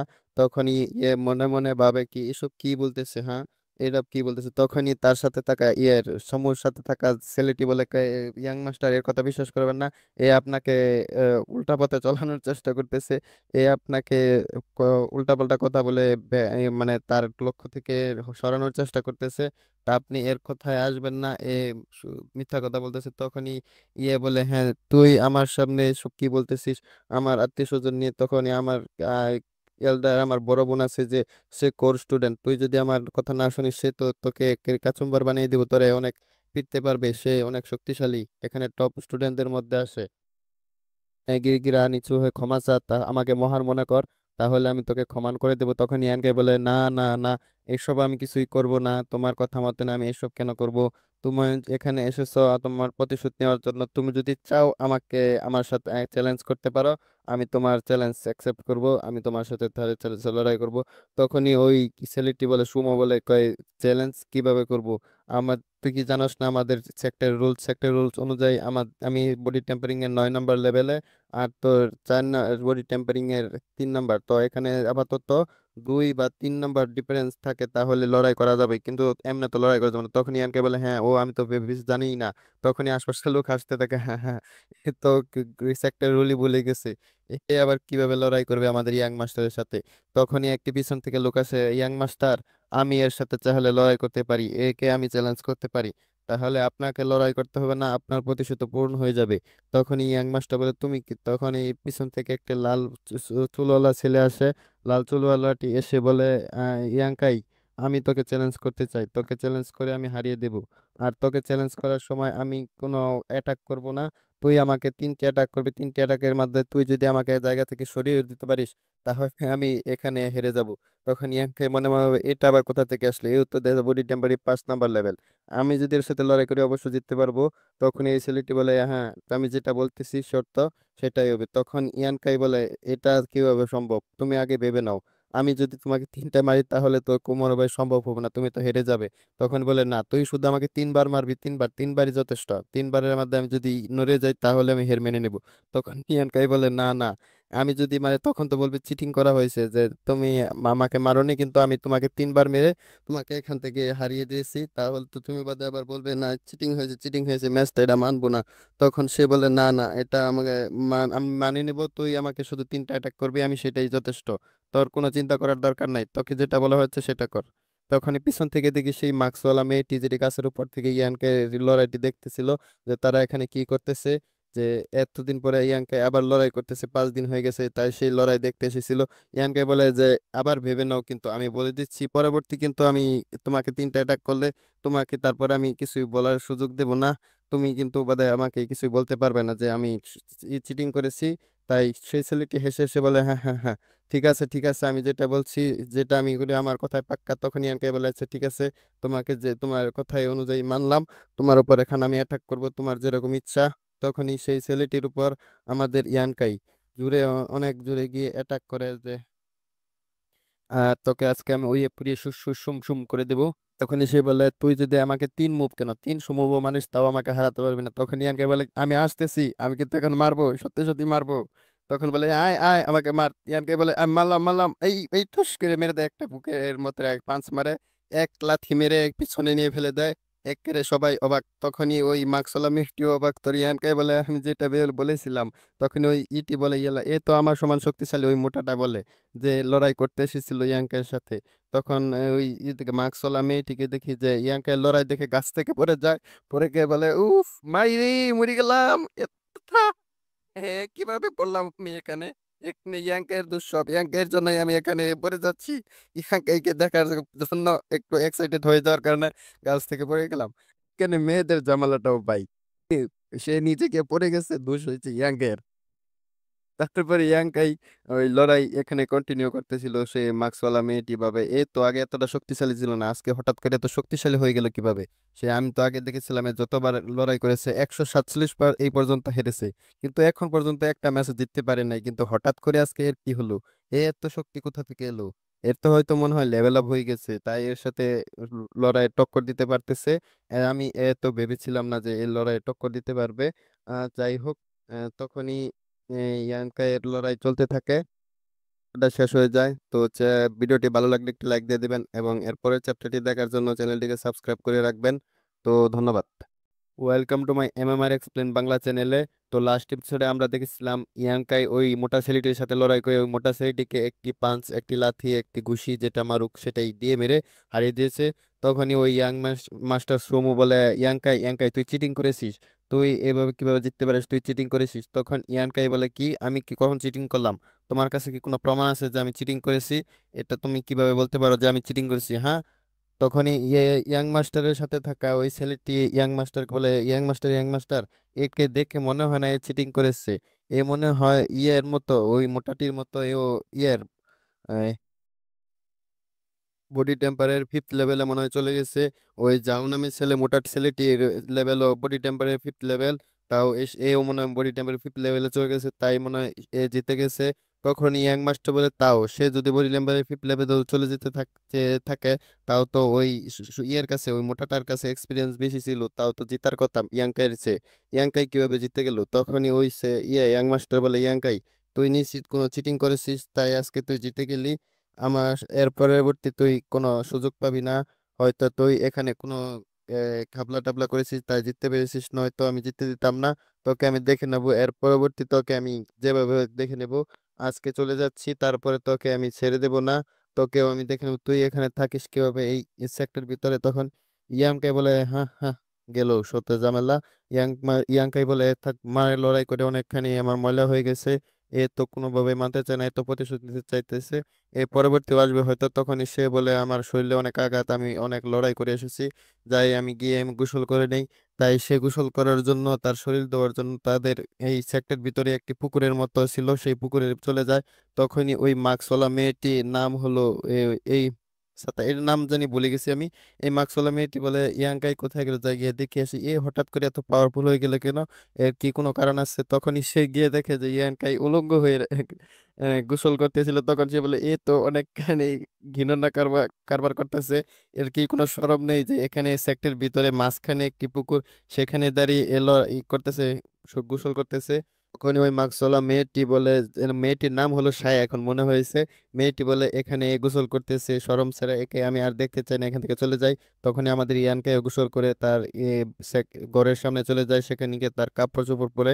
তখন সে বলে, যাই হোক, অনেক দিন ধরে আমি সেক্টর ভিতরে ছিলাম না, এখানে অনেক কাজ পড়ে আছে, এই সকল ঝাড়ু পোছা করার কাজ তো আমারই, আমাকেই করতে হবে, তাই এই কাজটা করে ফেলি। এই ঝাড়ু পোছা কাজের চেয়েও আমার ইম্পর্টেন্ট কাজ আছে, তাই যাই হোক এটা আগে শেষ করি। তারপরে সে তার জড়িবুটি যেগুলা, ওই যে হার্ব গুলা নিয়ে এসেছিল, সেগুলি হাতে নিয়ে বস্তায় ভরে, তখন বলে, এগুলা আমি যাই কন্ট্রিবিউশন পয়েন্ট হল থেকে এক্সচেঞ্জ করে নিয়ে আসি। তখনই ভাবে, এক সেকেন্ড এক সেকেন্ড, আমি যদি এই কাপড়ে যাই তাহলে আমার মনে হয় কন্ট্রিবিউশন পয়েন্টের ওই বুড়ো লোকটা আমাকে হয়তো পুরোপুরি দেবে না। যদি আমি ফকির বা অনেক মেহনত করে এসেছি, পরিশ্রমী হয়ে গেছি, যে অনেক কষ্ট হয়েছে, এরকম কাপড় পরে যাই, তাহলে মনে হয় বেশি কন্ট্রিবিউশন পয়েন্ট দিবে। তাই সেই ছিঁড়া কাপড়টি পরেই যায় ওই বুড়োর সামনে। বুড়ো ওই দেখে, ওই বেশ বেশ পোশাকে দেখে মুখ থেকে পানি ছুড়ে মারে। তখন ইয়ানকে বলে, বুড়ো সাপ, এই যে এখানে আমি অনেক রকমের জড়িবুটি নিয়ে এসেছি, আমি এখানে এই জঙ্গলে গিয়েছিলাম সেখান থেকে এই এতদিনের জন্য, যে তাই আমি এখানে অনেক রকমের হার্ব নিয়ে এসেছি, এগুলো দেখেন তো কত দাম হতে পারে, এগুলার জন্য আমি কত কন্ট্রিবিউশন পয়েন্ট পাবো। তখনই ওই বুড়োটি ভাবে, এ তো দেখা যায় একেবারে যে সকল জড়িবুটিগুলো নিয়েছে, এগুলোই তো কোনো কাজেরই না, মনে মনে বলতে থাকে যে এগুলো তো কোনো কাজই না, কিন্তু একে যদি বলি যে এটা কোনো কাজের না, এগুলো কোনো দামে আসবে না, তা তো এ মন খারাপ করে দেবে। এ তো দেখে মনে হচ্ছে অনেক কষ্ট করে পরিশ্রম করে নিয়ে এসেছে, তারপরে এই এসবগুলো এনেছে। তখনই ওই বুড়োটি বলে, এগুলার জন্য তুমি 10 কন্ট্রিবিউশন পয়েন্ট পাবে। সে তো এখানে, এটার জন্য তুমি 10 কন্ট্রিবিউশন পয়েন্ট পাবে, এগুলা তো এতটাও না, তাই তোমাকে 10 দিতে পারবে। তখন ইয়ানকে, হ্যাঁ এইগুলো চলবে, এটাই চলবে। তুমি এই কতদিন ধরে, 3 দিন ধরে গিয়েছিলে না, এতটুকুই পেয়েছো নাকি জড়িবুটি? তখন ইয়ানকাই বলে, কে এটুকু চলবে না, আপনার কি আরো লাগবে? তখনই বুড়ো বলে, না না না, চলবে চলবে, এটুকুই চলবে, তুমি 3 দিন ধরে অনেক কষ্ট করে নিয়ে এসেছো। তখন ওই বুড়াটা মনে মনে বলতে থাকে, এ ইয়াংকাই, এ 3 দিন ধরে অনেক পরিশ্রম করে নিয়ে এসেছে, এর ভিতরে কিছু ট্যালেন্টের কম আছে, কিন্তু এর কোশিশ বা এর চেষ্টার কোনো খামতি নেই। এ অনেক চেষ্টা করে কিন্তু অনেক এইগুলো তার সফল হতে পারে না, এ অনেক কষ্ট করে নিয়ে আসে। তখনই ওই ইয়াংকাই আশপাশে দেখে বলে, বুড়ো, আমার কাছে অনেক কিছু দামি একটি হার্ব আছে, যেটা আমি দেখেছিলাম, সেটা আমি উঠিয়ে নিয়েছি, সেটা আমি আপনাকে দেখাতে চাই, এটা দেখেন। তখনই ওই বুড়োটি বলে, ও আচ্ছা, কি সেটা দেখাও তো আমি দেখি। তখন ইয়ানকাই তার ঝুলি থেকে 2টা মাশরুম বের করে, মেডিসিনাল। এবার তারপরে ইয়ানকাই বলে, বুড়ো, এইগুলো আমি নিয়ে এসেছি, এগুলা আনতে গিয়ে আমি অনেক পরিশ্রম করেছি, অনেক মেহনত করেছি, তারপরে এগুলো পেয়েছি। এগুলা দেখে কি মনে হয়, এগুলা মনে হয় না অনেক দামি? তখনই ওই বুড়োটা বলে, হ্যাঁ এটা ব্লাড মাশরুম বলে এদেরকে, এটা অনেক দামি। সে বলে, মনে মনে বলে, একে যদি আমি বলি এগুলা কোনো কাজের না, এটা তো একেবারে কোনো কাজের না, তাহলে এর মন খারাপ হয়ে যাবে, তো অনেক পরিশ্রম করে নিয়ে এসেছে, তাই একে বলে দেই এটা অনেক দামি, তাহলে মনে হয় তো খুশি হয়ে যাবে। তখনই ইয়ানকাই বলে, আচ্ছা বুড়ো, তাহলে এটার জন্য আমাকে কত কন্ট্রিবিউশন পয়েন্ট দিতে পারবেন? তখন বুড়োটি বলে, আচ্ছা তুমি তাহলে এটার জন্য কন্ট্রিবিউশন পয়েন্ট দিতে চাও, এর জন্য তোমাকে আমরা বড় জোর 20 কন্ট্রিবিউশন পয়েন্ট দিতে পারবো। তখন ইয়ানকাই বলে, কি মাত্র 20 কন্ট্রিবিউশন পয়েন্ট? এটার জন্য আমি তো অনেক পরিশ্রম করেছি। কয়, কি পরিশ্রম করেছো মানে? কয়, এটার জন্য আমি এই ভিতরের দিকে গিয়েছিলাম, তাই আমি এটা পেয়েছি।